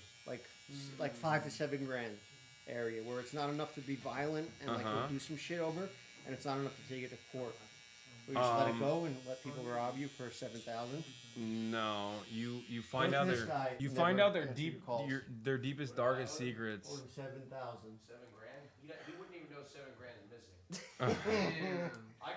That's true. Wait, hold on. Let me get the pimple patch off. That looks good. No, I can barely see it. I'm gonna get it off before you Wait, let me fucking get a shot of that. shave it. I didn't even notice you had it on. Yeah. You still get pimples on your. in your No, I late- just late 30s? there's this one. like a hormone thing? There's like a no, it's like a cystic acne that's just been there forever, and I tried to pop it and it didn't pop. with cortisone. Yeah, I fucked it up, and now I just have a scar. It's actually not bad at all. I was hoping it was worse so we can make fun of it. No. How often do you wear this hat? How often do I wear that hat? Every day? Do you not show it on screen? No, I show it on stream. It's a bad hat. I'm not gonna show it. No, show it. No. Go put it on your head. Kyle, stop taking the political side here. Yeah, we know what Kyle's takes are, bro. Look at that. We stay out of it. Yeah. We're not smart enough. I don't think Kyle's staying out of it, dude. He's getting in. You've worn it though. It's like a. First he brought the Jake Paul treats. Jake Paul's big. He stays in it. What do you think about Kanye's merch? Yeah. What, the swastika? Yeah. Yeah, it's fucking insane. Why was it Sick? delivered Like insane good or bad? What do you think, bro? I don't know because you said the other thing earlier. That you What were, other thing? You were Anti-Semite? Yeah. No, I'm not actually an anti-Semite. All right. Just gotta make sure. No, I'm anti-Israel. So Give a sexy face for your fans. it's hard, bro. Look at that. Slow-mo this and put a really. Why do I let this motherfucker torture me? It's like a waterboard. Yeah. You're gonna die, motherfucker! I got him hostage. All right. Come on. Wait, he needs the dry shampoo. I could have burned him there, but I was holding the cool button for you. Thank you. Thank you for not burning me. Do you use dry shampoo at all, Hasan? No. You should use it while you travel because you probably don't have enough time for showers. Damn, that sounds like a great ad. It's not. I'm being real. Shower in a can. No. Just for men to clean up these little ones over here if you just want it. No, you want an entertainer. It's not like it's gay or something. What? Like not to dye your hair. What? Oh, you want me to dye my beard? I'm not gonna do that. It's too much work. I don't give a shit. You gotta stay young, bro. Unfortunately, if you're gonna be streaming, saying these words and mid and shit, clock and T and all, you know, you gotta fucking. He's talking about himself right now. This is him. No, we still want you to turn to the Is mic. this wait? Why is that how? Evolve. Your audience wants to see you evolve within. Is that how Mike? Does Mike say mid? Yeah, he says mid. Cat, bro. Team Drake or Kendrick? Yeah. No, of course not. Why the fuck would I like Drake? Probably A minor. Mike is team Drake. That's crazy. Yeah, he tweeted. Everyone with clout is team Drake. The Drake. Nobody likes Drake. Nobody likes Drake except for all the online content creators that fucking Drake hangs out with. I He'd can't. like to have a strip club to gamble by himself. It's so depressing. Pusha T ended his career, if you ask me. He should have retired after Pusha T exposed him for being a bad dad. Take care of your kids. He did though. I mean, he shamed him into taking care of his he bullied child. him into taking care of his child, being a good dad. Dude, we're gonna have to cut my arms off after this. No more blood flow right now. It's shirtless would be worse. Then I would have my entire body covered in hair. It already is. But it's growing out of your skin. Yeah, more than that. It'd be even hairier. I feel like you and me are like very close in DNA because we look kind of similar. But you got like a little bit more extra chromosome. Yeah. I saw you have. Oh, autism. Autism, yeah. Yeah. I knew that about you. I mean, what about so you? guys both have Bro, you should do that, Jeff. We did. Wait, what did you score? Perfect. Oh, you got the high score? I got 127. What did Jeff get? Dude, yes! Okay, there's a real thing. Okay, you are autistic, bro. You are. You motherfucker, you. What? No, he's artistic. No, he is autistic, but because... Okay, I'm going to say something right now that's going to come across as kind of like an asshole, but because we have skirted by with the way that we look in social situations, people don't immediately assume that we're autistic. Yeah, that's why he's 118. What are you doing? And actually, wait, is You have that a lighter? Do you have a lighter? No, don't do that. Don't do that. Don't do that. Don't do that. Bro, come on. Wait, don't do that with your product. Don't do that. Don't at do home. that at home. Don't try that at home. Dog, what are you doing? I'm Now gonna do get it, fucking now do it, now banned. do it. Stop, How do you stop, get- stop. You're fucking insane. dude. Tana and I created this together. JustBarbershop.com. Sweet girl, real sweet girl. Also, the smell on this, the smell on this is very. I mean, it's definitely. I wouldn't say it's for men. If that blew up, Well, it clap could have. the Tana. It's The can could have shot through our bodies, and shrapnel would have. Yeah, this is exactly the type of you've become what you hate. You're putting others in dangerous situations. The fucking content. You see that? It's live. You can't even edit it. Where's Casey Neistat? Shut up. What's been going on with you? You dating anybody? Dude, you know I don't talk about my private life. What is in here? No. right now? Oh, just my product. Yeah, what the fuck do you mean? You sprayed my shit. I was clean before this. Yeah, it smells good though. You smell like a woman. I do smell like a woman now. Good Oh for my her. god. What's going on in my haircut? Yeah, dude, it fucking Ethan hates me now. Oh, what's the deal with that beef? Because I Yeah. like both you guys. No, I know. You gotta I pick a have to side. pick a Sorry, side? you have Is to it pick a that side. serious? Yeah, it's that serious. I mean, I don't give a shit. Dead. I don't give a shit. He probably will though. Yeah, because we're loyal. Yeah. Yeah, you were loyal. You're loyal to him. That's why I'm you're loyal to fucking everybody that fucking fucks with me. You're loyal to me. Yeah. I'm loyal to you. That's back. why you're fucking my hair up right now. This was an inside job. I feel like you've had a I'm fucking up your career. That's what I'm doing. Yeah. Your hair's gonna look good. Yeah. What are you asking, Kyle? About Elon. A louder response about Elon? Yeah, like you're just ignoring H3 stuff. Yeah, for the most part. Because it's like, what am I supposed to do? You just fucking... Bro, he just says like the dumbest shit. He's like, your glasses are fake. Okay, yeah. Elon called you a chicken shit R word. Yeah, also Elon is literally in the government. Rapist? No. No, chicken shit R word, like the ableist one. The hard R. No, yeah, Elon is the shadow president. It's a little different than like some fucking Got that much off, chat? 40-year-old drama YouTuber. Chat, how much we want off? No, not a lot. Please don't take a lot off. Yo, please. chat. Oh, come on. Drop Jeff! Centimeters. Jeff! Do it in metrics. Don't do it. Jeff. No. More. No. Not too much. They're gonna fucking. So I have, whatever I do here. Okay. What do you no. want off? Like you say. Just like a little bit. Just a little bit. No. Be like a easy guy. I'm gonna go with that much. Oh God, I don't know what the fuck. Look at what's falling on. I can't even fucking see, bro. I don't want to move my head. Onto that much. That's okay. That's not too bad. No, I'm not here to give you a bad haircut. All right. We're just here to goof around, have a good time, entertain your audience because you've been falling off. I have. Negativity over I here, fell off. A lot of I fell negativity. off, dude. It's over. My career is done, dude. Just be positive. Like Yeah. when you wake up, stop like thinking about bad shit. Go outside, go get some sun. I do that already. I do all that. When you ball, I ball. I work out. I work out outside. Yeah, it's too much work. It's too much work to do a fucking. Yeah, exactly. Trends. Yeah, I've been doing it, but I just like it's too much work to do beyond like this is my morning routine. You understand how fucking hard this shit is? It's the Yeah. hardest career. This is the hardest profession. In the Yes, thank you. Say it, bro. Not a lot of people are saying it. world. I'm serious. The hardest career of all time. Bro, you don't understand. The negative thoughts, always being What criticized. the fuck is this, bro? What does this say on this? Rip Juice World. What I is didn't this? expect you to read that. Give me that. It's What fine. is this fucking lighter, bro? Gonna get me in trouble. He gave it to me. Jeff did. I need you to hold it for me. And he's fucking blind, so he doesn't know what's on it. He's fucking blind and illiterate. Very little off the top, right? Yes, please. Very little. Not a lot. The worst part? There is no bad part of Japan. It was awesome. Why does Fucking- everybody say that? Because it's so clean?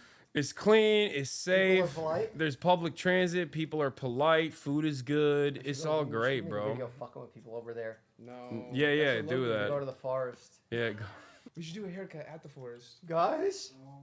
yeah.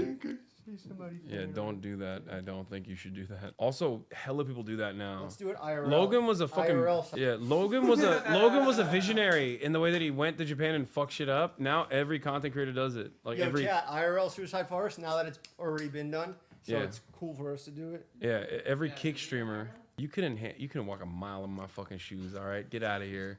I was locked in. Sorry. Yeah, all you do is cut hair, be pretty, hang out with fucking cool famous people. That's all you've been up to. I see it. Not. Sorry to say, it's actually not how my life's been. No. Recently. What's going on? Talk to me. I've just been spending time with my family. I've been on tour a lot, so that's been taking up a lot of my time. Bro, you haven't Taking care cut of my shit dog. with this goddamn dude. That's like that thing is I got a new dog. dusty, What? bro. What is that? Are your scissors rusty? What's going on? I can These are feel thinning it. shears. These are different. I switched when I went over here and now Yeah. it's over This different fucking scissors. guy. Different Okay, scissors. Different okay. ones. You know. Okay, I don't harm any okay. eyes. Okay. You're asking me questions that are jeopardizing my legitimacy in this. Crap. Why is- and why- I own a brand. This is my reputation that's on the line. Look, this is what Chad does when they don't get their way. When I'm not paying attention to them, they start trying to spell cum. Yeah, they're like You got a little. cool audience. You got a They're like funny little audience. fucking babies, bro. Look at this. Do they like when I come in here and fuck around?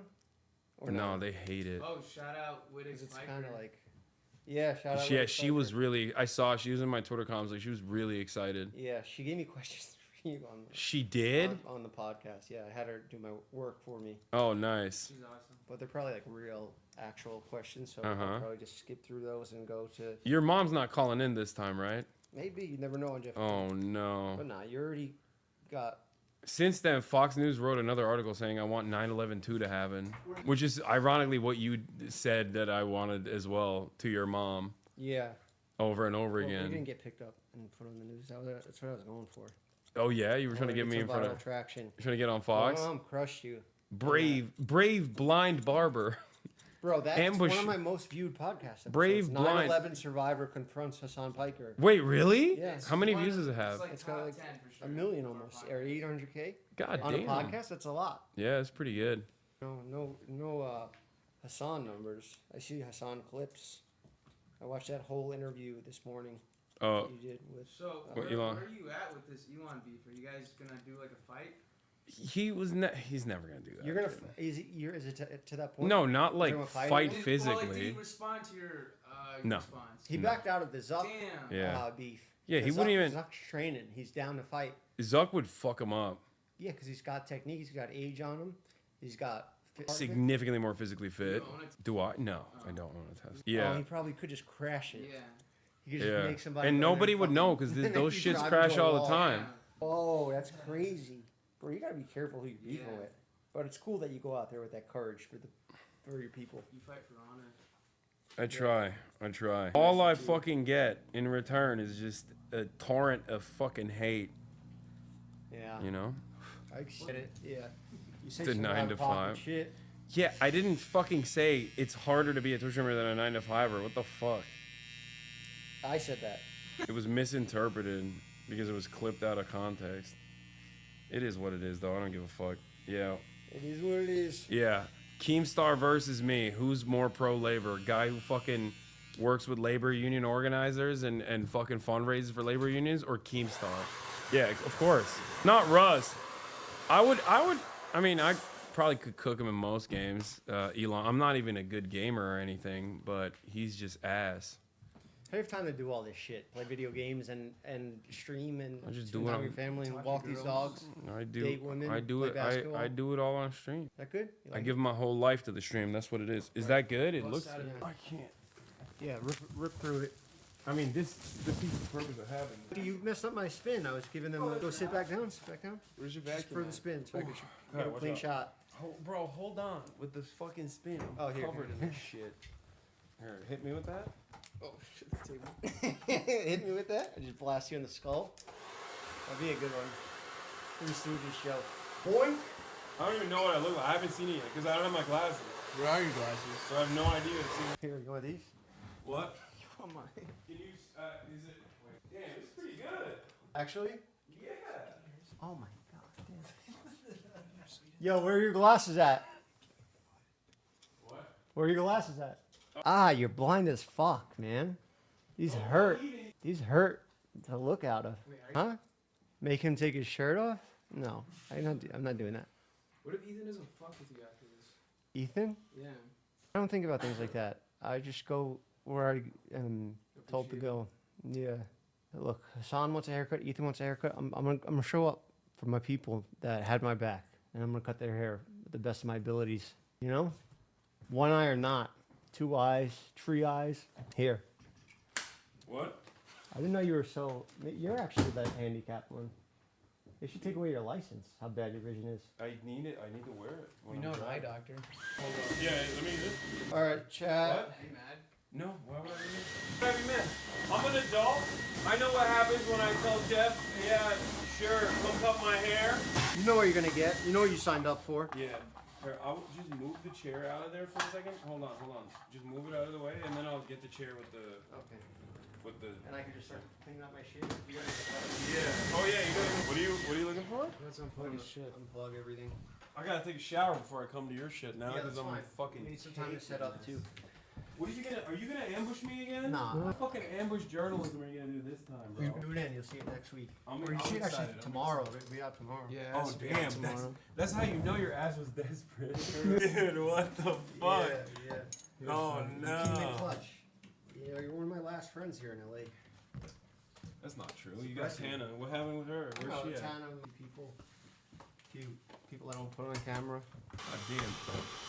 Why don't you run an ad or something right now? No, I don't run it. Guys, go to jeffsbarbershop.com. Go to Amazon. We're #1. So that means the people. Wow. You took the communism away. Oh, you like communism too? I hate communism. Most dangerous ideology. Yeah, whatever. Hey, yo, dude. Hey, authorities. It's a joke gun. It's a joke gun. It's not real. It's not a real gun. No, I won't like that. I know, but I was like, it's not. Yeah. Did you plug everything out? Yeah, I think so. You good? All right. You wanna? Oh, shot my eye out. What are we giving him? The wins and the dry shampoo? The tan and the Jake Paul product? Oh yeah. Wait, is it Jake Paul product too? Yeah. The wins are. There you go. What are you fucking promoting Jake Paul shit now? No, he just sent it to me in the mail, and I was like, it's funny. Actually? It'd be funny to bring to you. Yeah, because I know, like, you know, it's such a crazy thing to just. I make know. that. I mean, I guess it's like when you say it's like a candy cigarette, it makes sense. Yeah. It's not like it changed my perspective a little bit. Well, we know what hair products you use. Hasan, the back of your shirt is hairy. Yeah. Here, give me with the gun. Here, you. Is it not sucking? It sucks. Wait, hold on. I'm gonna put it on boost. Hiding the shirt. All right, that's it. Is that good? That's the best. All right, y'all. Thank you so much for supporting Hasan. I hope you like his haircut. And if you don't, I don't care. So W Jeff, bye Jeff, love you Jeff. 10 out of 10 Jeff. All right. I'll see you at 7. Yeah. All right. Jeff's out for now, but I'm gonna be doing JeffFM, his podcast, because he's desperate for people to come on his podcast. Friends, clout, money. Did I leave anything here? No, well I can bring it if you. Oh yeah. Yeah, that is yours. Good find, Nick. All right, guys. Where's the other one? Where'd he go? Right here. No, not you. You're talking about Steven? Yeah. I'll tell you on JeffFM. Yeah. Oh really? Yeah. Is he alive still? He went the other way. Not really. He went deep down that way. He's wearing that hat around now. Wait, really? Yeah. Here, there's your water. Oh, that's what I was looking for. Thank you. All right, I'll see you at 7. All right, boys. See you in a little bit. See ya. Jeff, they can hear you. They know you're faking it now. That is his real personality, by the way. He said he was on his way out. He was telling Austin, "That's not my real personality." All right, get in here, dude. Bro, it's your segment now. Hold on. There we go. There's so much hair everywhere, dude. What the fuck? What the fuck? Bro, you can't do that in Hasan's house. I was about to hit the deck. That's crazy. Where is it? Oh, scared the fuck. Thank you. Scared the fuck out of me, dude. I was like, they left a bomb in here. Yeah, you can't do that around here. Hello? Austin, what do you think of the hair? I think it looks pretty good. Oh, shit. Bro, y'all motherfuckers can't leave. Where do you leave it? Just look through it after. Wait, is this yours? No, this is Austin's. If not, just wear them. Oh, you guys are matching. Oh, yeah. No, isn't that cute? Cool. Yeah, he got me. Well, I stole it from him. I steal his jewelry. No, oh, thank you so much. That's the nicest thing. No, we're not related. But if anybody calls him gay on the internet, it's because of me. Yeah? I start rumors. I think people were calling me gay way before you. No, I started it. All right. Nice to meet you guys. His glasses are in his white bag. That's what Chatter said. Well, Austin- thank you so much for having me. There was like the fucking DMV out there. Austin is smacking the fucking gum, huh? I put, I took my number earlier. Oh man, the lighting was so good. I looked so good from that angle. Now you fucked it all up. I'm gonna do a different shot anyway for us. Like, Oh hell no. Oh hell no. No. What? Why? Bring it back to the what? No. It's good. No, move it back to the other one. I will leave right now. Wait, why? Tell them. Look, they're laughing because it sucks. Go back to the other one. Wait, why? Look at the. Go back to the They're other one. laughing because we're twins. No, they're laughing because I look better in the other one. Everybody knows it. Chat, you're with me, right? Go back to the other one. It's too close because you cut off my entire body. Cut off you. Yes, see, there you go. The perspective. This is a more realistic perspective. The camera wasn't realistic. You got it. You got to make it look. There you go. Oh my God, this Thank guy. you. Thank you. And you- Okay, I'm gonna make you fucking talk about these issues then. Now that you're here, okay? The fuck you gonna make me talk about politics? Politics, Asmongold, Adin Ross. We're talking about all of it then. Oh fuck. No, Okay. I'm kidding. Don't worry, I won't put you through that. Fuck. I have very controversial opinions as a gay man about this. Let him show off the goods. It's true. Austin looks like Andrew Lincoln from The Walking Dead. Yep. Yeah, everybody says that. He is that. Everybody says that. So how you been? I haven't been on this stream in a minute. You've been oh, by the way, I do have a confession to make.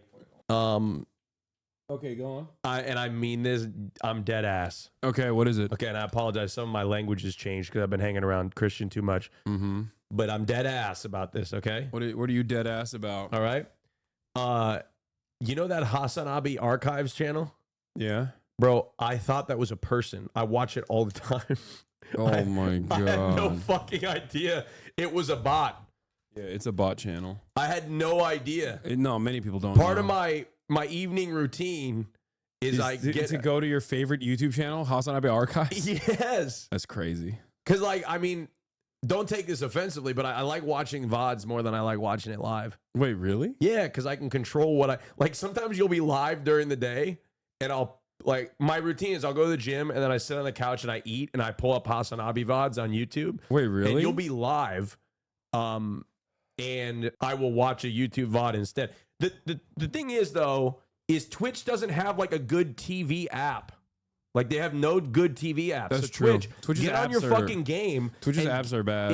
I can't believe y'all don't have a TV app. If you had a TV app, I should be able to easily open it up and go to the Twitch app and then watch it. I feel like there's a significant amount of the audience that has a television that wants to lay in bed and watch their television and don't want to like AirPlay it or something.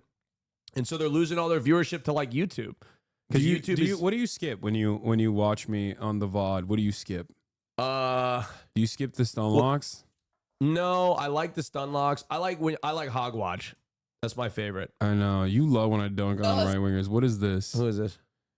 It's Quen, but I don't know what the I don't know what's happening. Why don't we have her on the podcast? Saw on video. Hassan was one of the first niggas I thirsted over publicly.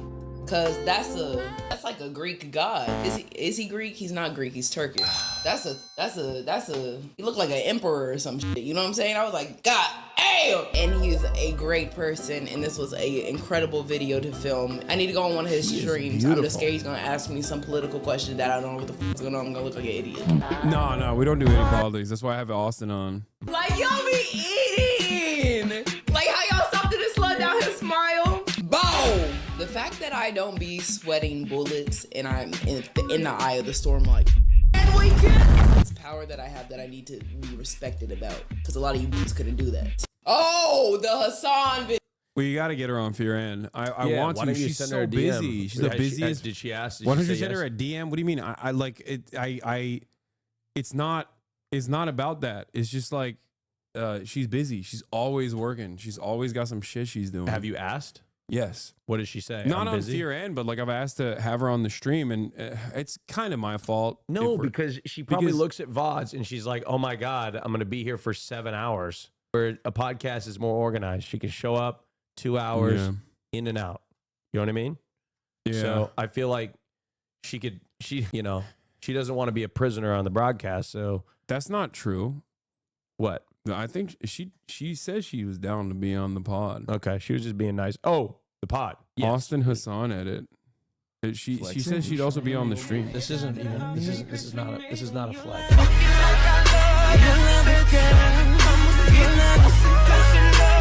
I was so fat. You were so pale. We've improved. Yeah, well, I just got a spray tan for the Glad Awards. I'm gonna be pale again. Oh, yeah. Soon. It's washing off. I've got about 4 or 5 days left of this color, and then it's gonna wash off. Okay. You have to watch this clip of Asmon parody. Hasan, he did it again. Did you see what Trump said? Did you guys see that video on Trump and Elon? Hasan. That's funny. Damn. Hasan. Damn, I thought I was watching an Asmon stream for a second. That's crazy. That's wild. The eyebrows taking me out. I know. Hasan. Oh, I'm gonna hit that with a repost.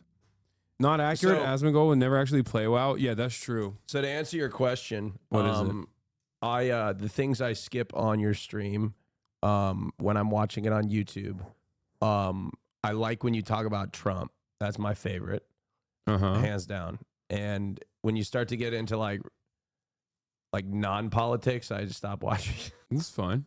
You're not alone. There's a lot of people that... I'm just a politic guy. I like your commentary on Hogwatch. Hogwatch is my favorite part of your content, hands down. Your commentary that makes me laugh so much when you talk about politics. Mm-hmm. I'm not really a gamer. I was kind of on Elon's side when it came to you not gaming anymore. I thought that was a good idea. You were on Elon's side in general. No, just for the gaming That's right. thing.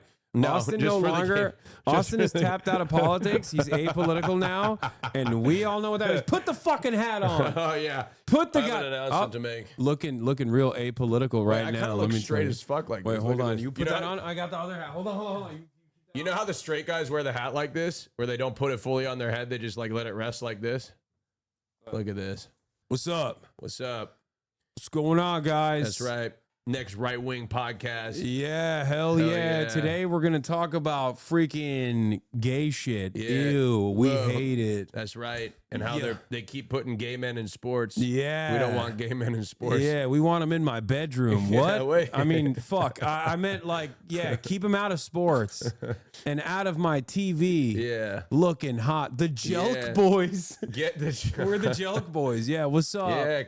Quit putting gay men near me. I feel like I want to. I got the suck Zin, and more importantly than that, I got the W. Jake Paul candy for children. Wait, is it really? It's a Zin candy No for kids. way. Is it? That's right. This product contains Yeah, wins. that's Like, right. have you tried them? I love Jake Paul. He's my best friend. Have you tried them yet? Of course, I've tried it a lot. I try everything. Why is except for gay sex? I hate them. Man.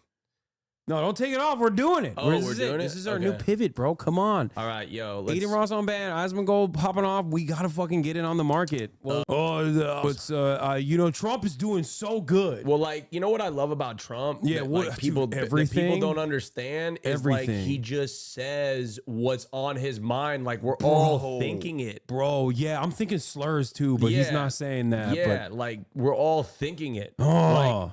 Like seriously, as a white straight man, I feel Right. like my opportunities are getting taken away. Dude, I know, dude, by women. Yeah, by women. Like, Yeah. like, Yuck. would they understand that, like, when they mean equal rights, they mean less rights for white people? That's what For they white really men mean. in particular, White men though. in particular. Because like white women also Yes. kind of lame. Yes.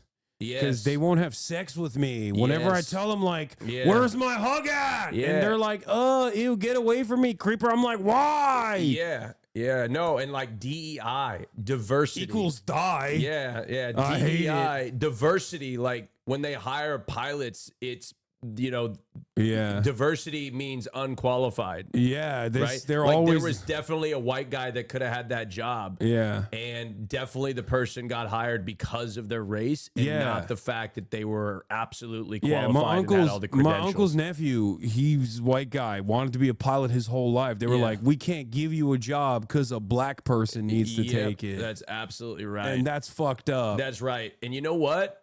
All of this is going to make my grocery prices lower. I like that even straight Jelk Boys Austin still somehow talks about airplanes, by the way. Like you had to fucking bring, yeah, what's the deal with these fucking, What's the deal with these airplanes, man? Yeah, I hate how gay they are. Yeah. It's like you're man, getting on a plane. It looks like a penis. Yeah. Yeah. Man, the stock market doing bad, but it's good. Yeah. That's what I was thinking, You know what I too. mean? Like, it's good. Like, it's actually good.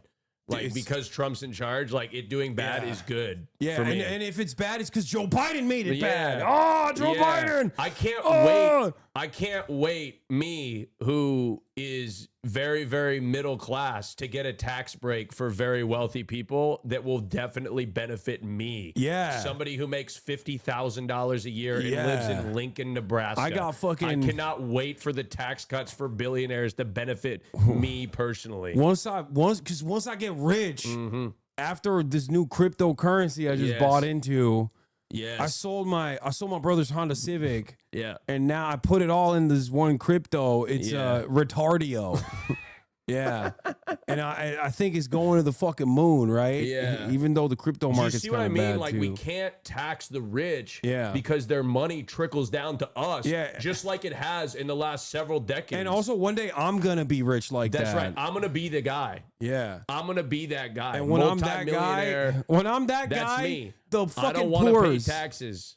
I'm not gonna pay tax. The government's stealing my money. Who Yeah. makes, like, they're stealing my money. I want to cut programs that benefit me personally. Yeah. Like, I don't think I should have free healthcare or free education. Like, I feel like I should have to pay a lot for that. Yeah, I Like, I don't agree. understand. I hate the I don't want help. I hate healthcare. I hate medicine. I don't want help. Like, I don't want help. I don't understand, like, why doctors, like, need to tell me what to do. Like, what like, Yeah. who told, you know? Dude, who they're made all just you trying to get rich. Who made you the authority, huh? Yeah. Everybody knows education is gay. That's Yeah. why I dropped Yeah. out of third grade. Yeah. No, exactly. It is so gay. And it's like the more educated you are, the gayer you are. And doctors have to go to school extra time. You know what, Hasan? You know what I heard, which I'm What? so happy for, Yeah. which is going to improve the quality of my life. Yeah. What? Is they are changing Pride Month into Support Our Troop Month. Oh, fuck yeah. But not the gay ones. Veterans But not Day the Month. gay Yeah, ones. exactly, because we can't have gay troops. But like Yeah. Veterans Month in June, like finally, like other than November, we have a month to dedicate to our veterans. That's right. Like the people that have sacrificed our lives. You That's know, right. like the I ones. I was gonna be a troop, but then you know the DEI, dude. Yeah. I went to the ROTC and they Yeah. were like, "You have a fourth grader's reading level," and I thought to myself, "I can pass the ASVAB. It's Yeah. fine. Give it to me. It's common sense." But they were like, "Nah, you're not gay, nor are you brown or black or a woman." It's just so refreshing to have billionaires fighting for my rights. Hell as yeah. somebody in the low to middle class. Like, I feel like they Hell have yeah. all of my, like, all my needs. I feel like they Yeah. understand me. I Yeah, feel like me they and get Elon, we're both like this. Like we have the Yeah. same interests in the world, Yeah, you know? the common man, Elon Musk. Yeah. He just gets it. When he took out the Consumer Financial Protection Bureau, I thought to myself, that's for me. That's so sick. I love when banks give me overdraft fees. It makes me grind harder. Yeah. It makes Hell me yeah. fucking grind harder, dude. Yeah. That's right. Yeah. Anyway, I don't know what else to be mad about, so let's talk about trans people. Yeah. No. Guatemalans. Yeah. Why aren't we Bro, deporting more of them? Like, I never met a trans person, but they piss me off, bro. Yeah. Like, what the fuck? Like, Oh, you quit said tr- trans person. Oh, I'm quit getting trying to- mad. I'm Quit getting trying mad. to fucking put them in my sports. Yeah. No, we don't want trans people in the NFL. Yeah, if you also watch women's sports, you're gay. But Yeah. also, for the sake of this exact Yeah. argument, for this very specific moment, I'm the #1 champion of women's Yeah, rights. That's right. And then also, fuck all of the women. Yeah. Fuck women's sports Yeah. unless they're hot. And Yeah, then, actually, I heard Donald Trump's gonna ban women's sports Yeah. altogether, Yeah. dog. Fuck yeah, they're not profitable. I hate them. And fuck pronouns. How about they do sporting goods in the kitchen, Like, dude? when will they understand that I don't have pronouns? Yeah. He doesn't have pronouns. Yeah. She doesn't have pronouns. Exactly. They don't have pronouns. Oh, don't Nobody even say has they. pronouns. Don't even say they. Shit, you're right. No you're more right, they, you're right. them. If Yeah, I want to, yeah. if I want to describe a She group and of he people, don't I'll have say it. pronouns. Yeah. Like they're trying to make everything political. Right. Like Trump is making the English language great again, dude. Fuck yeah. This is awesome. Dude, it's so much fun being a hog. Like, it's just fucking awesome. Oh, man. Yeah. This is so... No wonder. No wonder people fall so profitable. Holy shit. No wonder people fall into this riff. They just start memeing, and then they're like, before you know, they're like, no, I actually sincerely believe this now. You know? What's my hog name? Austin? Yeah. What do you mean, bro? I don't have like a... There's a lot of Austins that probably think like this. Yeah. You know? My name is a city in Texas. You know? Well, gay one, though. Oh, They it's a gay... The wokes ruined it's it, the bro. woke one. Maybe I'll be... instead of Austin, I'll be like Amarillo or something. Yeah. No, that sounds too Mexican. Okay, We don't yeah, like you're that right, either. You're right. Keith. No, that's too British. No, Keith's fine, I No, think. Keith... Dustin. Someone said Andy. Dustin's good. Dustin's pretty good. Undefeated. Yeah, Dustin. You say your name is Dustin, ain't nobody thinks you're woke, okay? Yeah. Amarillo show. Yeah, hell yeah, dude. I'm Hell glad yeah. that we got some patriotism out here for a little Can we bit. do a little hog watch? Dude, let me see. Let me see if there's any like actual hogwash that we can. Dustin show. Yeah. Reacting to senator saying men and women are equals. Questions raised by false deportations and arrests of pro-Palestine protesters. experience. Oh wait, this is gonna be Joe being woke because he has the. Oh, actually, never mind. Let's see. The Joe Rogan You experience. want to talk about this? 31-year-old makeup artist falsely deported to El Salvador prison, lawyer says. Immigration attorney, a gay Venezuelan makeup artist seeking asylum in the U.S. was wrongly detained as a gang member and deported to El Salvador, a case becoming a flashpoint in the debate over the Trump administration's deportation of hundreds of migrants to a notoriously inhumane El Salvador mega prison. So again, it's hard to know. It's hard to know what's real and what's not real. But if it is real, this is fucking hard. Wait, hold on. Dude, this is so funny. It's always hard to know if new information that's coming my way is challenging my pre-established biases of Trump always being in the right and saving America. It's hard to know. Yeah. No, anytime the information is credible from a credible source, from an accredited source. Yeah, I didn't see this on a Facebook. I didn't see this on a Facebook post. So. If it's like some sort of obscure, deep, like random ass article from some like fringe website that has no credibility whatsoever, that's the thing that you follow. I just can't understand this idea that like for some reason those are the things that are correct and those are the things you should listen to, and you should throw out anything that's accredited or you know, it has been it's just backed by confirmation research bias. or it's confirmation or bias. He's just education or anything like in that. In his mind, he thinks everything Trump's doing is good. So obviously, this doesn't make him feel good because, like, deep down inside, there's still a human being down there that's going, "Hey, it's kind of fucked up that we're just like randomly sending people over to this like slave labor camp in El Salvador, which is totally illegal, by the way." You know, but I've become less angry at hogs and more angry at Democrats. You're okay. Well, that's the welcome. Well, no, because it's like because Democrats know better. Because yes, or they're supposed to know better. Well, the thing is like I'm so angry because it's like, look, like I feel bad for a lot of these people are fucking disenfranchised and they can't afford to feed their families. And there have been multiple different Democratic administrations over the last several generations, and the wealth inequality gap has only gotten larger. So if you are desperate and you live in middle America and you can't fucking feed your family and grocery prices are high and your wages stagnated and you can't afford a house and education is through the roof, you're fucking desperate and you're more vulnerable to start to you're susceptible to believe these crazy batshit ideas, because at the very least the Republicans are good at messaging and connecting to their base by appealing to their anger. Yeah, they identify that people are angry. They then take that anger and move it in a direction that suits their purposes. The Democrats, on the other hand, are like, "Why are you angry? Everything's great," you know, and that's what's making people even angrier in general. Yeah, and they just never fucking learn. Damn, this guy's good.